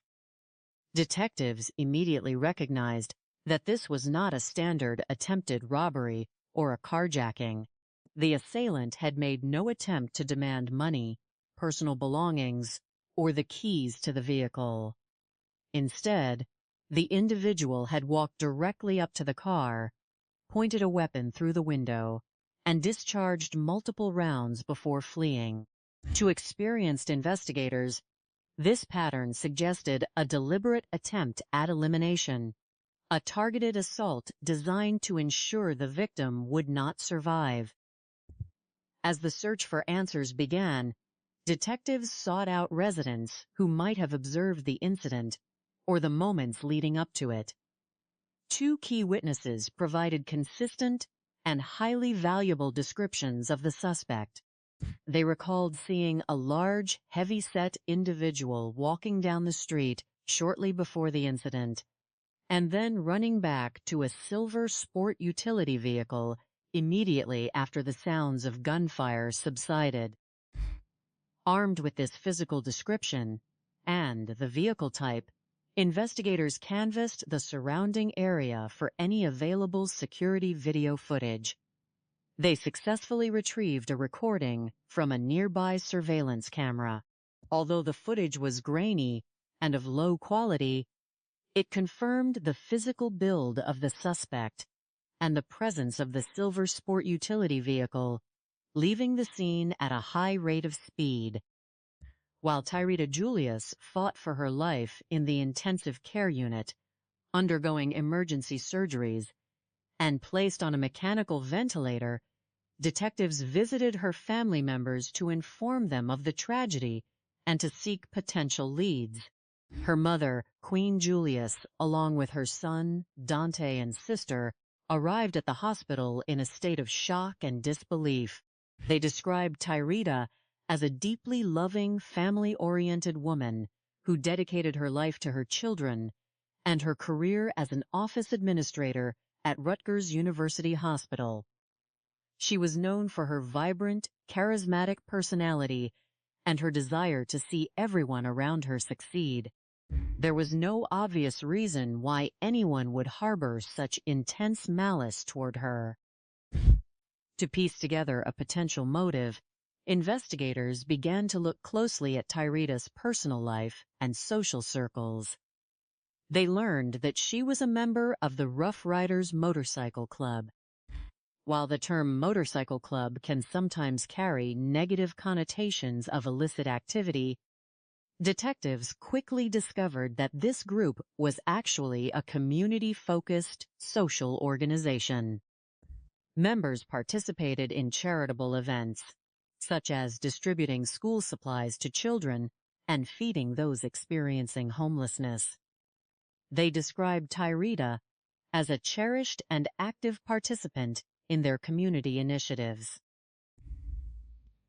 Through interviews with members of the social club, a critical detail emerged that had not been shared with Tyrita's immediate family. For approximately 3 years, Tyrita had been in a private romantic relationship with another club member named Jennifer Sweeney. While some close friends within the club were aware of their bond, Tyrita had kept the relationship private from her family. Crucially, fellow club members revealed that the relationship had become increasingly strained and had recently ended just prior to the shooting in November. Furthermore, witnesses recalled a specific incident that had occurred at a fundraising event just 3 days before the shooting. During the gathering, Tyrita had danced with a man named Hassan Nicely. This friendly interaction reportedly triggered a severe reaction from Jennifer Sweeney, who exhibited intense jealousy and distress. To investigators, this revelation was a significant turning point. It suggested a potential psychological motive rooted in obsession, rejection, and controlling behavior. When detectives approached Jennifer Sweeney to discuss the incident, they found her to be remarkably cooperative, calm, and seemingly devastated by the attack on Tyrita.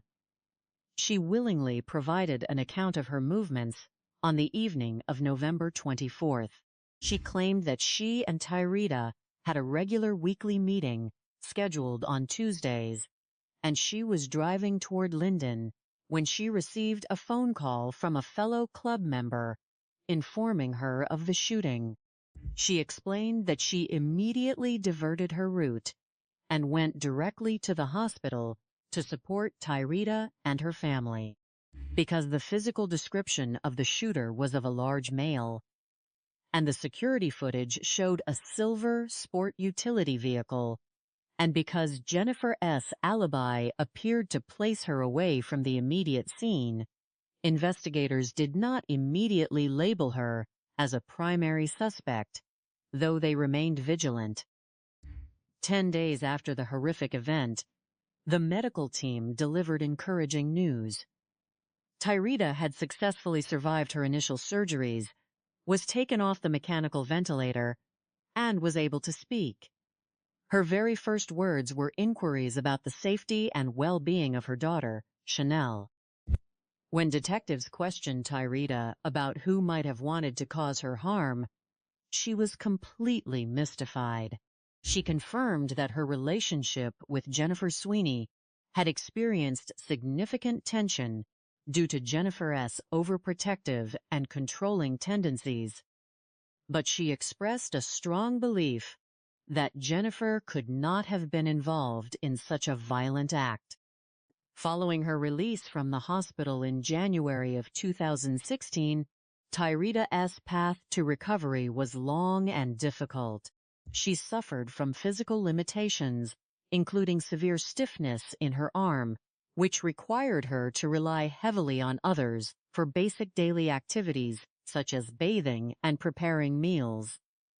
She moved into her mother's home in Linden to receive the necessary care.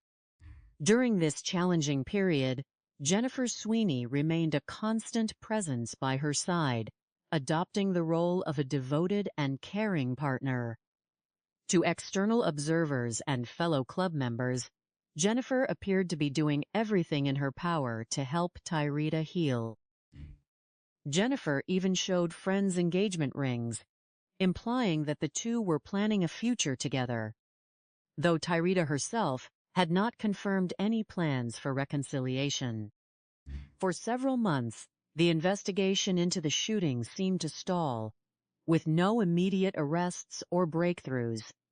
Then, in March of 2016, the case took a sudden and deeply alarming turn.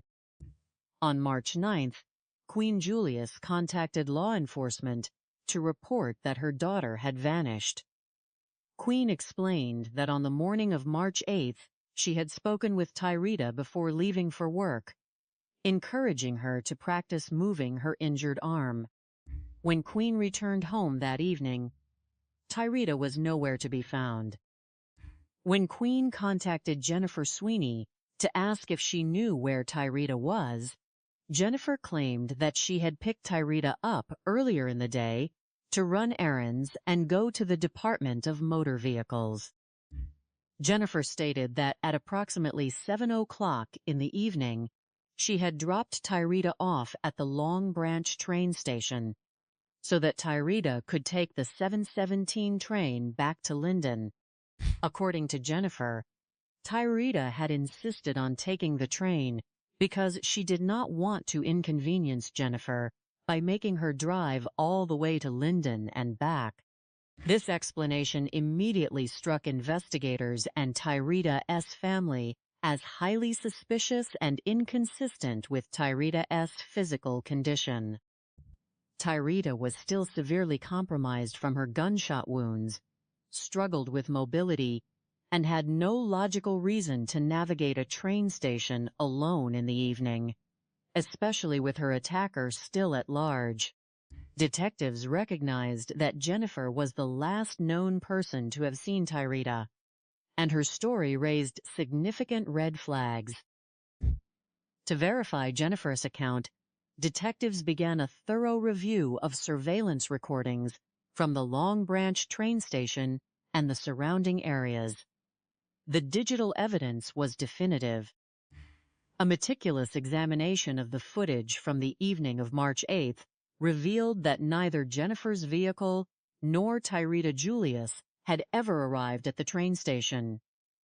Jennifer's claim was a complete fabrication, which instantly shifted the focus of the investigation directly onto her. In light of this major inconsistency, investigators obtained a search warrant for Jennifer's vehicle and residence, and they secured a communications data warrant for her cellular telephone records. The analysis of the digital data painted a chilling picture of surveillance and control.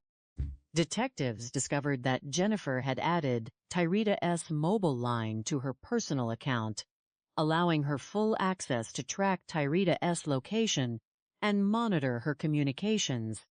In the days leading up to the November shooting, Jennifer had repeatedly used lookup services to gather information on people Tyrita was contacting.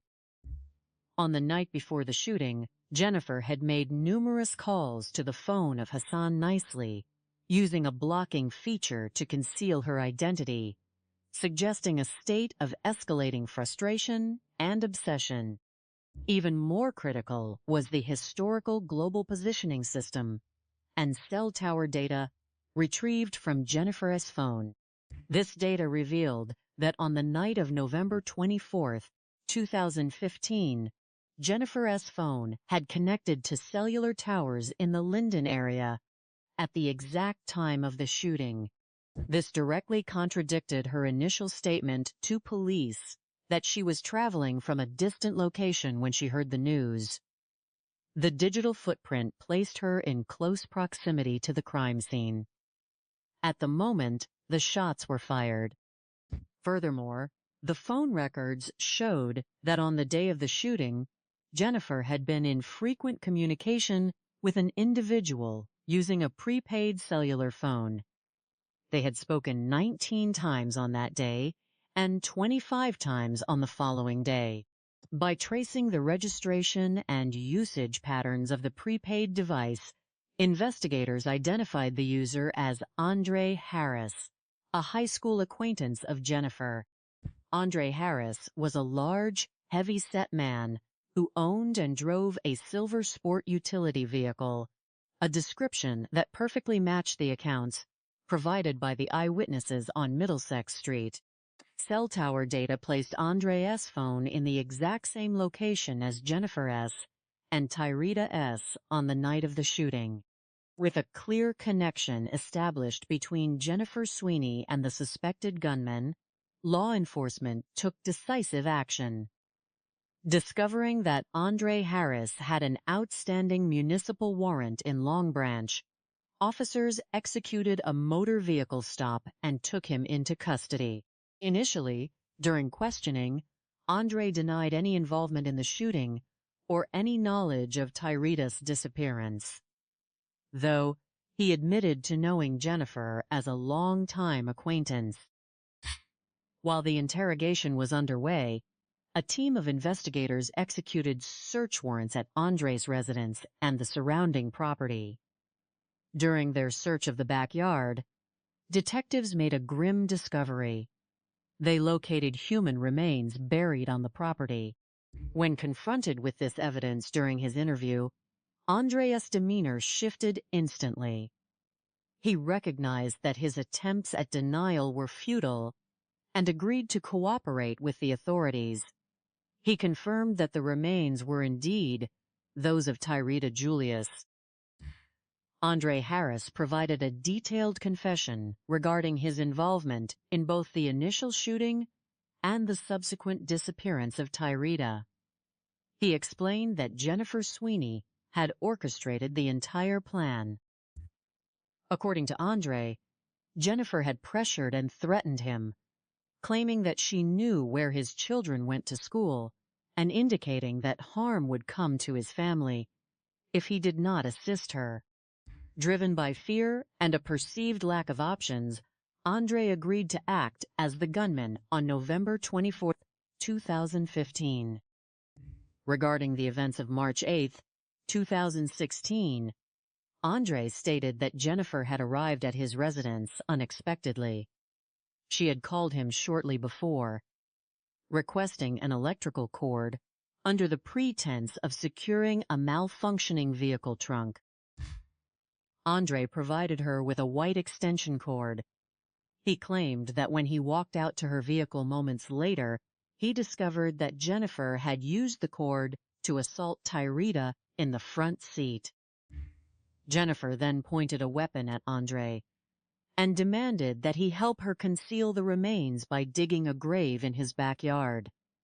Forensic evidence recovered from the gravesite, including the presence of the electrical cord, corroborated the physical details of Andre's account. This revelation highlighted the extraordinary depth of Jennifer's deception.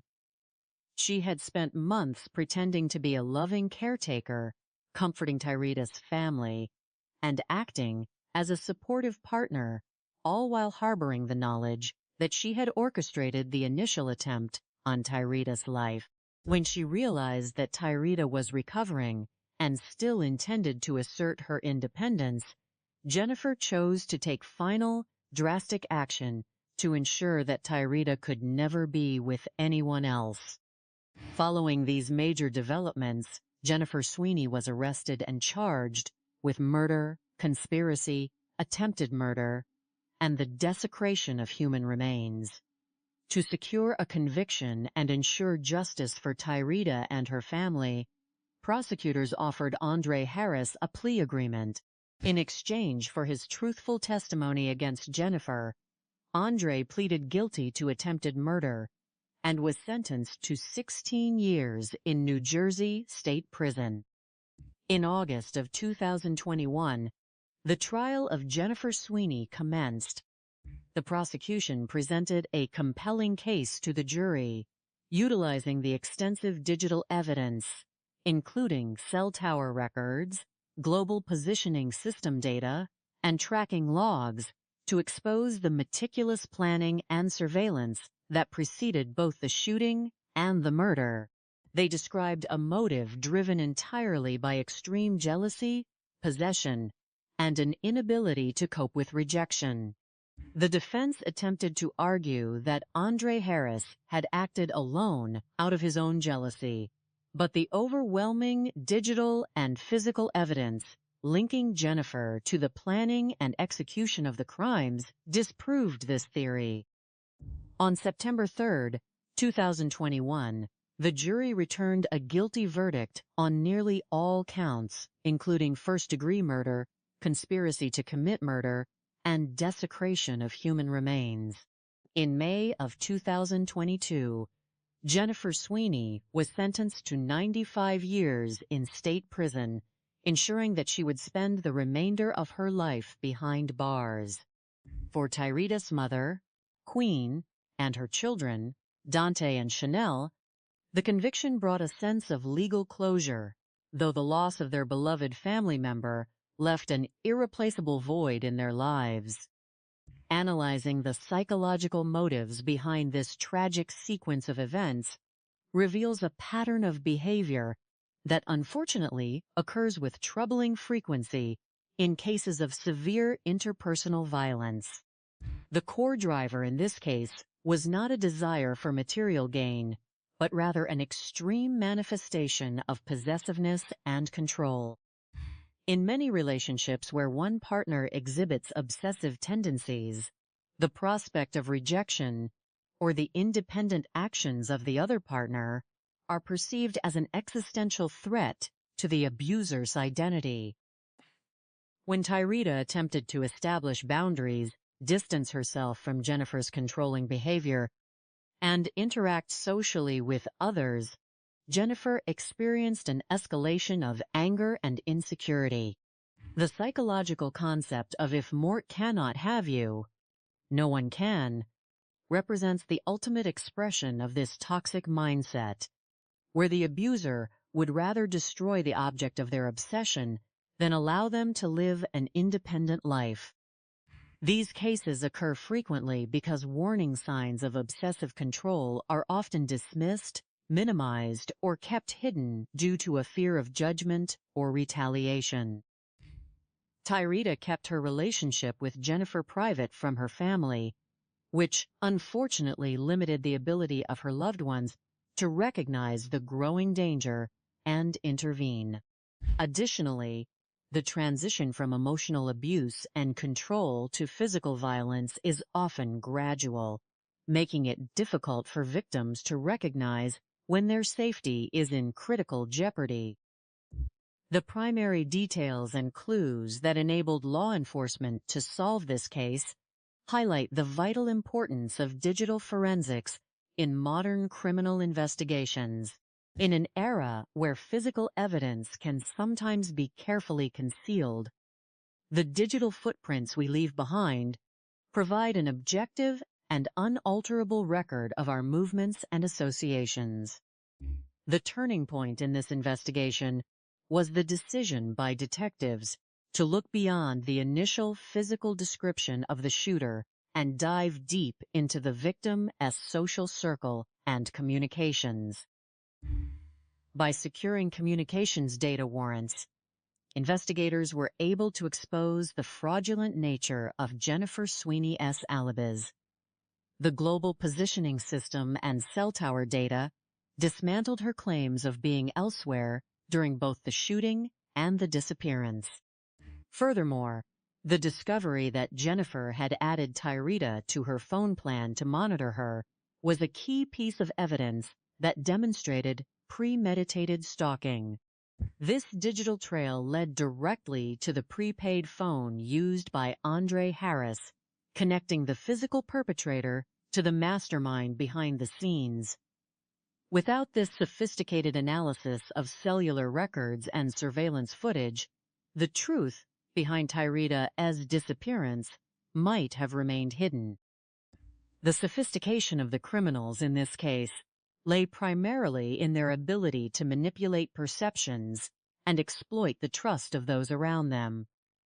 Jennifer Sweeney successfully projected the image of a grieving, devoted partner, integrating herself into the victim's family and recovery process.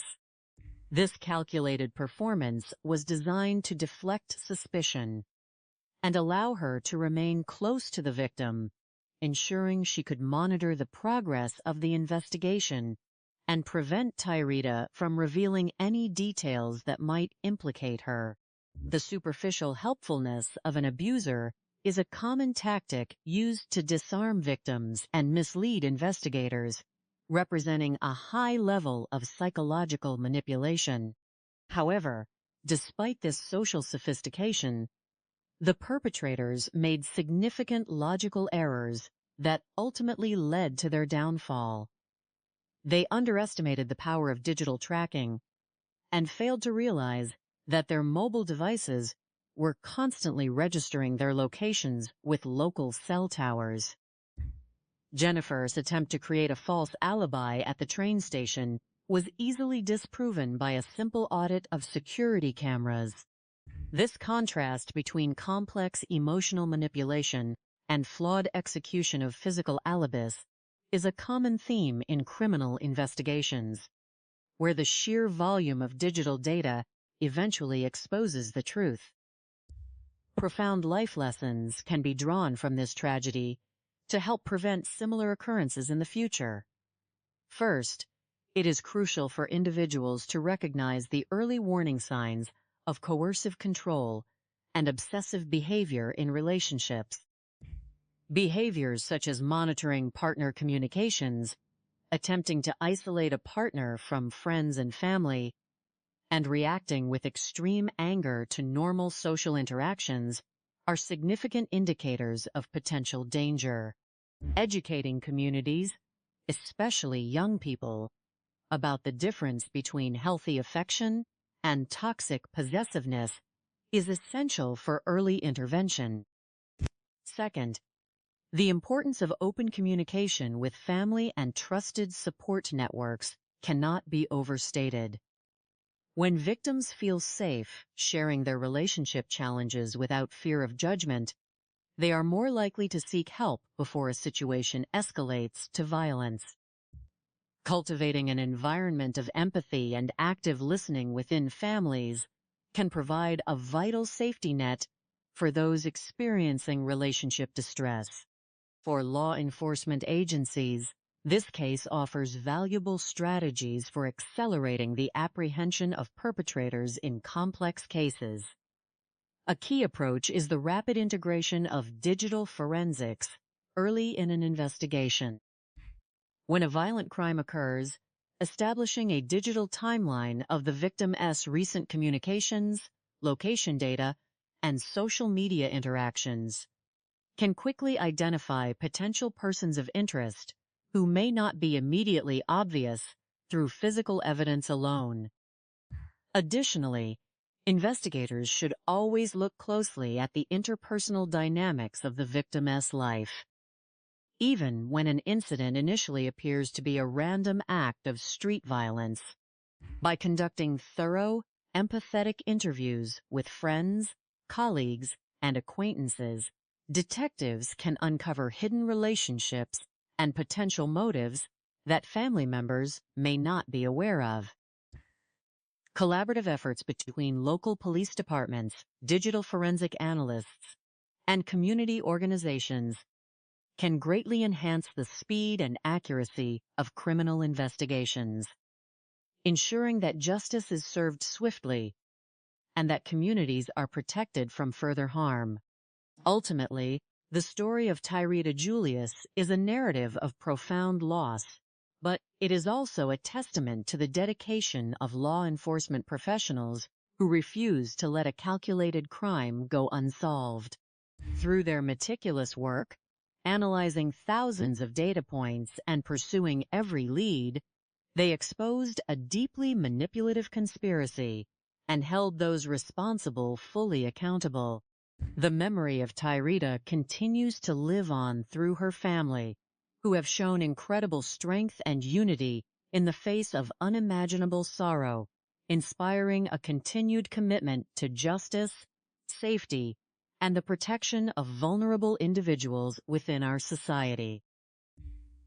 The complexities of human relationships often harbor silent dynamics that remain hidden from the outside world until they culminate in unexpected situations. When we examine the bonds formed between individuals, we often assume that affection and closeness are synonymous with safety. However, when affection curdles into possessiveness, and when closeness is replaced by an obsessive need for control, the consequences can be deeply concerning. This analysis explores a highly publicized case from New Jersey, examining not only the sequence of events, but also the profound psychological motives, the intricate investigative steps taken by law enforcement, and the vital safety lessons that communities can draw from such occurrences. By understanding these dynamics, society can become more vigilant, and law enforcement agencies can continue to refine their methods for ensuring public safety. On a brisk autumn evening, specifically Tuesday, November 24, 2015, the quiet routine of a suburban neighborhood in Linden, New Jersey, was shattered by sudden violence. It was around 7:16 in the evening when emergency dispatchers received a panicked call from a 15-year-old girl. She reported that she and her mother had been shot while sitting in their vehicle on the 900 block of Middlesex Street. The victims of this sudden attack were 41-year-old Tyrita Julius and her teenage daughter, Chanel Colbert. In the immediate aftermath of the shooting, Tyrita had attempted to drive away to escape the threat, But due to the severity of her physical state, she subsequently crashed the vehicle nearby.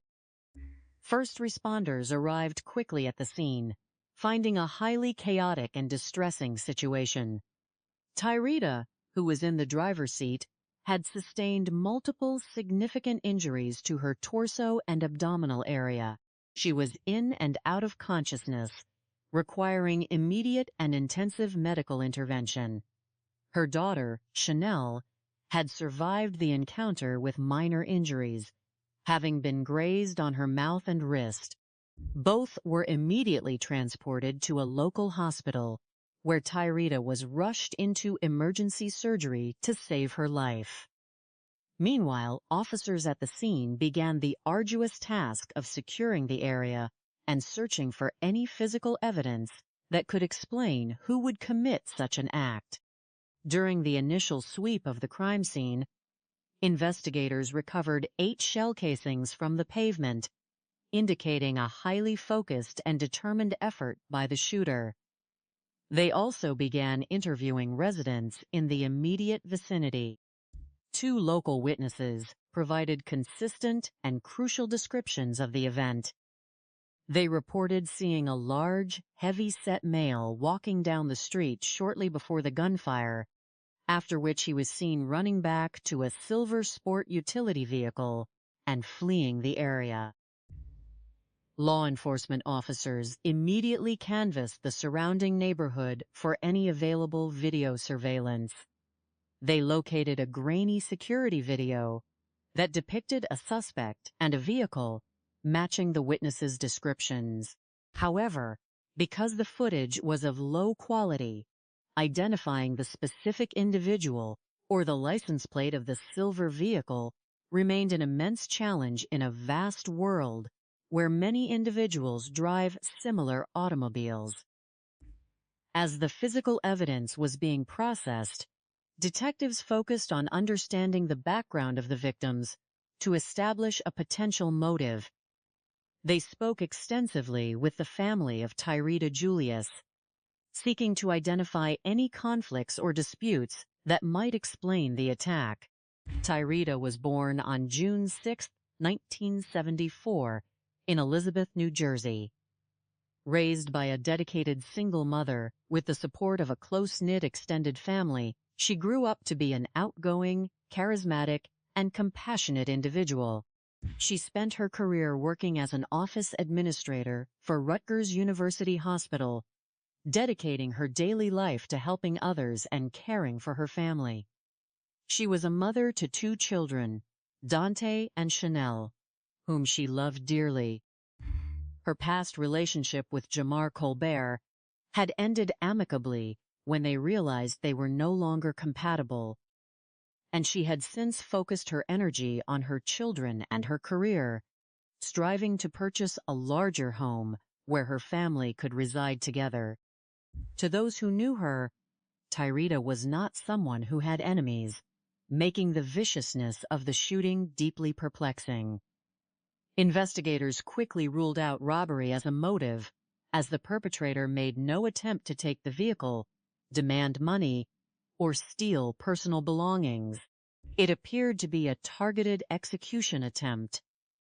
As detectives continued their inquiries, family members shared a detail about Tyrita's personal life that caught their attention.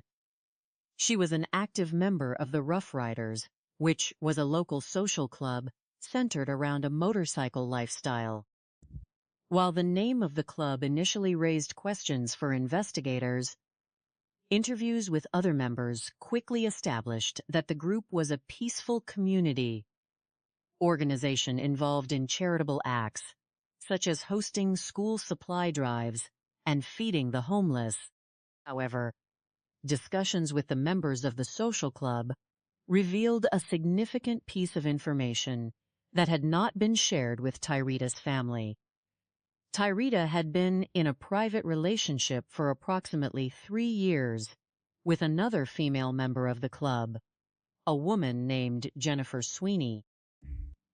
According to those close to the couple, the relationship had recently ended just before the shooting occurred. friends described Jennifer as a local resident from Tinton Falls who came from a highly respected family of educators and worked as a technician for a utility company. While she was initially quiet and reserved, her connection with the vivacious Tyrita had brought her out of her shell. Yet, as the relationship progressed, Jennifer's behavior became increasingly possessive and controlling. This possessiveness eventually led to frequent arguments, prompting Tyrita to end the romance in search of independence. Following the breakup, Tyrita began dating other individuals, including a man named Hassan Nicely. Club members recalled a fundraising event that took place just 3 days before the shooting, where Jennifer became highly visible and upset because Tyrita was dancing with Hassan. This incident provided investigators with a psychological framework, suggesting that Jennifer harbored intense jealousy and resentment regarding the separation. When detectives first interviewed Jennifer Sweeney, she appeared calm, cooperative, and deeply concerned for Tyrita's well-being. She explained that she and Tyrita had been on a temporary break at the time of the shooting. Jennifer provided an alibi, claiming that on the night of Tuesday, November 24th, she was driving toward Linden to meet Tyrita for their usual weekly gathering, when she received a call from a club member informing her of the tragedy. She claimed she immediately changed her route and went straight to the hospital.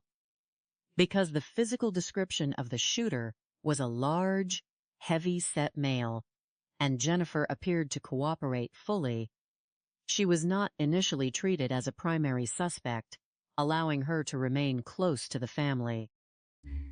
10 days after the shooting, Tyrita woke up from her medical coma. Despite her physical weakness and difficulty breathing, her immediate concern was for the safety of her daughter, Chanel. As Tyrita began her slow recovery in the hospital, Jennifer remained constantly by her side, presenting herself as a supportive and caring partner. Jennifer even showed friends engagement rings, implying to others that they were back together, though Tyrita merely accepted her presence as a supportive friend during a difficult time. In January, 39 days after the incident, Tyrita was discharged from the hospital and went to stay at her mother's home to continue her recovery, as she remained physically vulnerable and dependent on others for her daily needs. For several months, the investigation made little progress in identifying the physical shooter. Then, on March 9, 2016, approximately 3.5 months after the shooting, the case took an alarming turn. Tyrita's mother, Queen Julius, contacted the police to report that her daughter had vanished. Queen explained that on the morning of March 8th, she had spoken with Tyrita before leaving for work. When she returned home, Tyrita was gone. Queen contacted Jennifer, who claimed she had spent the day with Tyrita, but had dropped her off at the Long Branch train station around 7 in the evening so she could catch a 7:17 train back to Linden. Jennifer claimed Tyrita insisted on this arrangement to avoid causing her an inconvenience. This explanation struck investigators as highly improbable. Tyrita was still recovering from severe physical injuries, had limited mobility in her arm, and her attempted shooter was still unidentified and at large. It seemed highly unlikely that she would choose to navigate a public transit system alone in the evening. Detectives immediately sought to verify Jennifer's account of that evening. Jennifer claimed that after dropping Tyrita off, she visited the home of her friend, Donna Hafner, where she sat with Donna's husband, Junior, for about an hour. While Donna confirmed that Jennifer had indeed visited, she noted that the visit was highly unusual, as Jennifer and Junior did not typically get along. This suggested to investigators that Jennifer may have been trying to manufacture an alibi. The turning point in the investigation came when detectives obtained security footage from the Long Branch train station. After a meticulous review of the recordings from the evening of March 8th, investigators confirmed that neither Jennifer S. vehicle nor Tyrita was ever present at the station. This definitive evidence that Jennifer had lied about her actions on the night of the disappearance shifted the focus of the investigation squarely onto her. Law enforcement obtained a warrant for Jennifer S. cellular phone records, uncovering a pattern of digital surveillance and possessive tracking. The records revealed that Jennifer had added Tyrita to her personal phone plan, granting her complete access to monitor Tyrita's communications and location. In the days leading up to the November shooting, Jennifer had used call blocking techniques to repeatedly contact individuals Tyrita was interacting with, indicating an escalating state of obsessive anger. Most importantly, cell tower data placed Jennifer S. phone in the immediate area of the Linden crime scene on the night of the November shooting, completely contradicting her initial claim that she was elsewhere.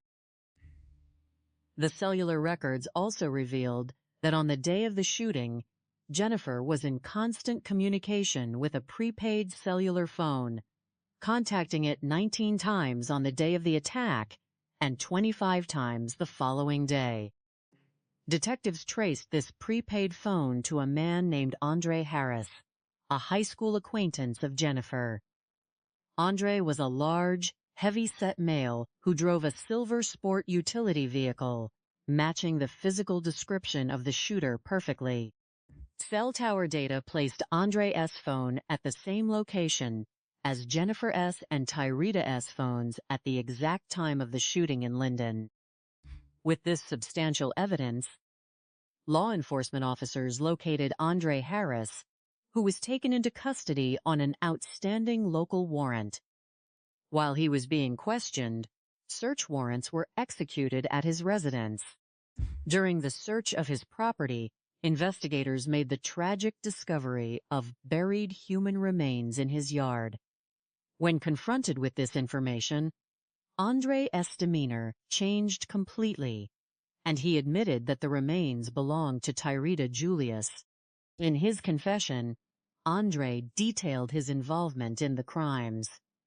He admitted to being the physical shooter in the November attempt, but asserted that Jennifer was the driving force behind both incidents. He explained that on the evening of March 8th, Jennifer had arrived at his residence and requested an electrical cord, claiming she was having issues with her car trunk.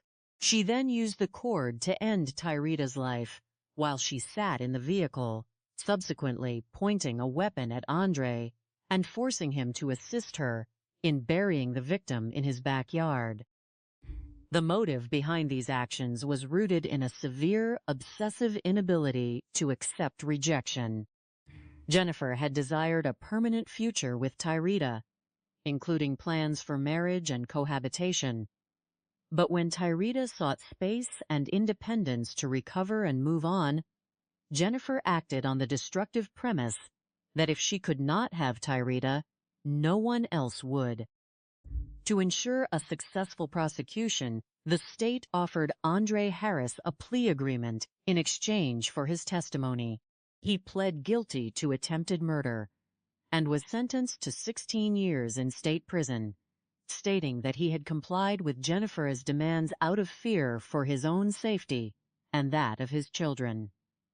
In August 2021, the trial of Jennifer Sweeney began. Despite the defense arguing that Andre acted alone out of personal motives, the prosecution presented a seamless case of digital evidence, cell tower tracking, and witness testimony. On September 3, 2021, the jury found Jennifer guilty of murder and related charges. In May 2022, she was sentenced to 95 years in state prison ensuring she would no longer pose a danger to society. Analyzing the motives behind such crimes reveals that domestic obsession often stems from a deep-seated need for absolute control over another individual. When a relationship ends, most people experience grief and gradually accept the reality of the separation. However, individuals with obsessive personalities may view the partner not as an independent human being with free will, but as a possession. The rejection is perceived as an intolerable blow to their ego, triggering a desire for retribution. These cases occur with alarming frequency because the warning signs of possessiveness are often misidentified as intense love or protective care in the early stages of a relationship. To track down perpetrators in these complex scenarios, modern law enforcement relies heavily on digital forensics and objective data. In this case, the most critical clues were not physical items left at the scene, but the invisible digital footprints of the suspect. The integration of cell tower mapping, cellular subscription records, and public surveillance footage allowed detectives to dismantle a fabricated alibi systematically.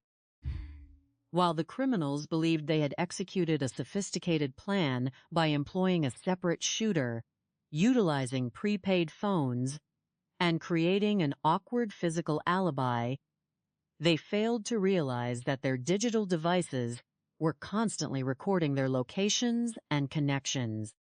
This highlights a fundamental truth in modern criminal justice, which is that physical deception is easily exposed by objective digital data. Several profound life lessons can be drawn from this tragedy to help prevent similar occurrences in the future.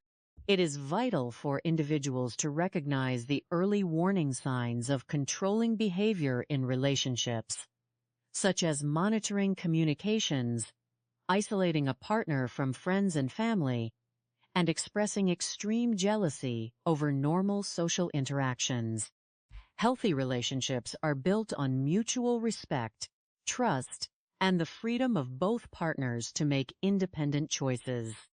When an individual decides to leave a possessive relationship, it is crucial to do so with a safety plan in place, involving trusted family members, friends, or professional support organizations, as the period immediately following a breakup is often the most critical. Furthermore, this case demonstrates how law enforcement agencies can work more efficiently to resolve such investigations quickly. The swift integration of digital forensics in the early stages of a missing. The peace of a quiet autumn evening in the state of New Jersey was shattered on the date of November 24th in the year 2015. The location was the city of Linden, a community where families lived in close proximity and shared a sense of safety. At approximately 7:16 in the evening, the peaceful atmosphere was broken by a series of loud noises that the residents immediately recognized as dangerous. Law enforcement officers were dispatched to the 900 block of Middlesex Street after receiving a frantic call from a young woman. Upon arrival, the scene they encountered was one of confusion and distress. A vehicle had collided with a stationary object after attempting to flee the area where the incident occurred. Inside the vehicle were two individuals, a mother and her 15-year-old daughter. The mother, named Teresa Julius, was suffering from multiple severe injuries to her torso, while her daughter, Chanel, had fortunately sustained only minor injuries that did not threaten her life. The investigating officers immediately began the process of securing the area and searching for physical clues. On the cold pavement, they discovered 8 metal casings, indicating that a significant amount of force had been directed at the vehicle. The immediate priority of the emergency services was to transport the two individuals to the nearest medical facility, where the mother was rushed into emergency surgery to save her life. The detectives on the scene began to seek out witnesses who might have observed the event. 2 neighbors provided consistent descriptions of a large individual who was seen walking down the street before running back to a silver sport utility vehicle and fleeing the scene. The police officers canvassed the neighborhood for any available video recordings. They managed to secure footage from a security camera nearby. Although the quality of the video was very low and the images were grainy, it confirmed the physical descriptions provided by the witnesses, showing a large individual and a silver vehicle leaving the area immediately after the event. To understand why such an event would occur, the investigators needed to learn more about the lives of the victims. Teresa Julius was born on the 6th of June in the year 1974 in the city of Elizabeth, New Jersey. She was raised in a supportive household by her mother, her sister, and her brothers. This strong family foundation helped her grow into a confident, charismatic, and deeply family-oriented woman who worked as an administrative assistant at the university hospital. She was the mother of 2 children, Dante and Chanel, whom she loved more than anything else in the world. She had previously been in a relationship with the father of her children, Jamar Colbert, but the relationship had ended amicably when they realized they were not compatible. Teresa focused her energy on her children and her career, working hard to achieve her financial goals and purchase a home where her extended family could live together. As the detectives gathered information, they discovered that Teresa was a member of a local group known as the Rough Riders. While the name might initially suggest a turbulent group, the members clarified that they were actually a social club dedicated to community service, including organizing school supply drives and distributing food to those in need. Within this group, Teresa had formed a close bond with another member named Jennifer Sweeney. The two had entered into a romantic relationship that lasted for approximately 3 years, though this relationship was private from the family of Teresa. Over time, the nature of their relationship changed. While Teresa was an outgoing person who loved to socialize and help others succeed, Jennifer began to exhibit behaviors of extreme possessiveness and jealousy. Friends noted that Jennifer would constantly monitor Teresa, attempting to dictate her actions and control her interactions with other people. This toxic dynamic led Teresa to eventually end the relationship.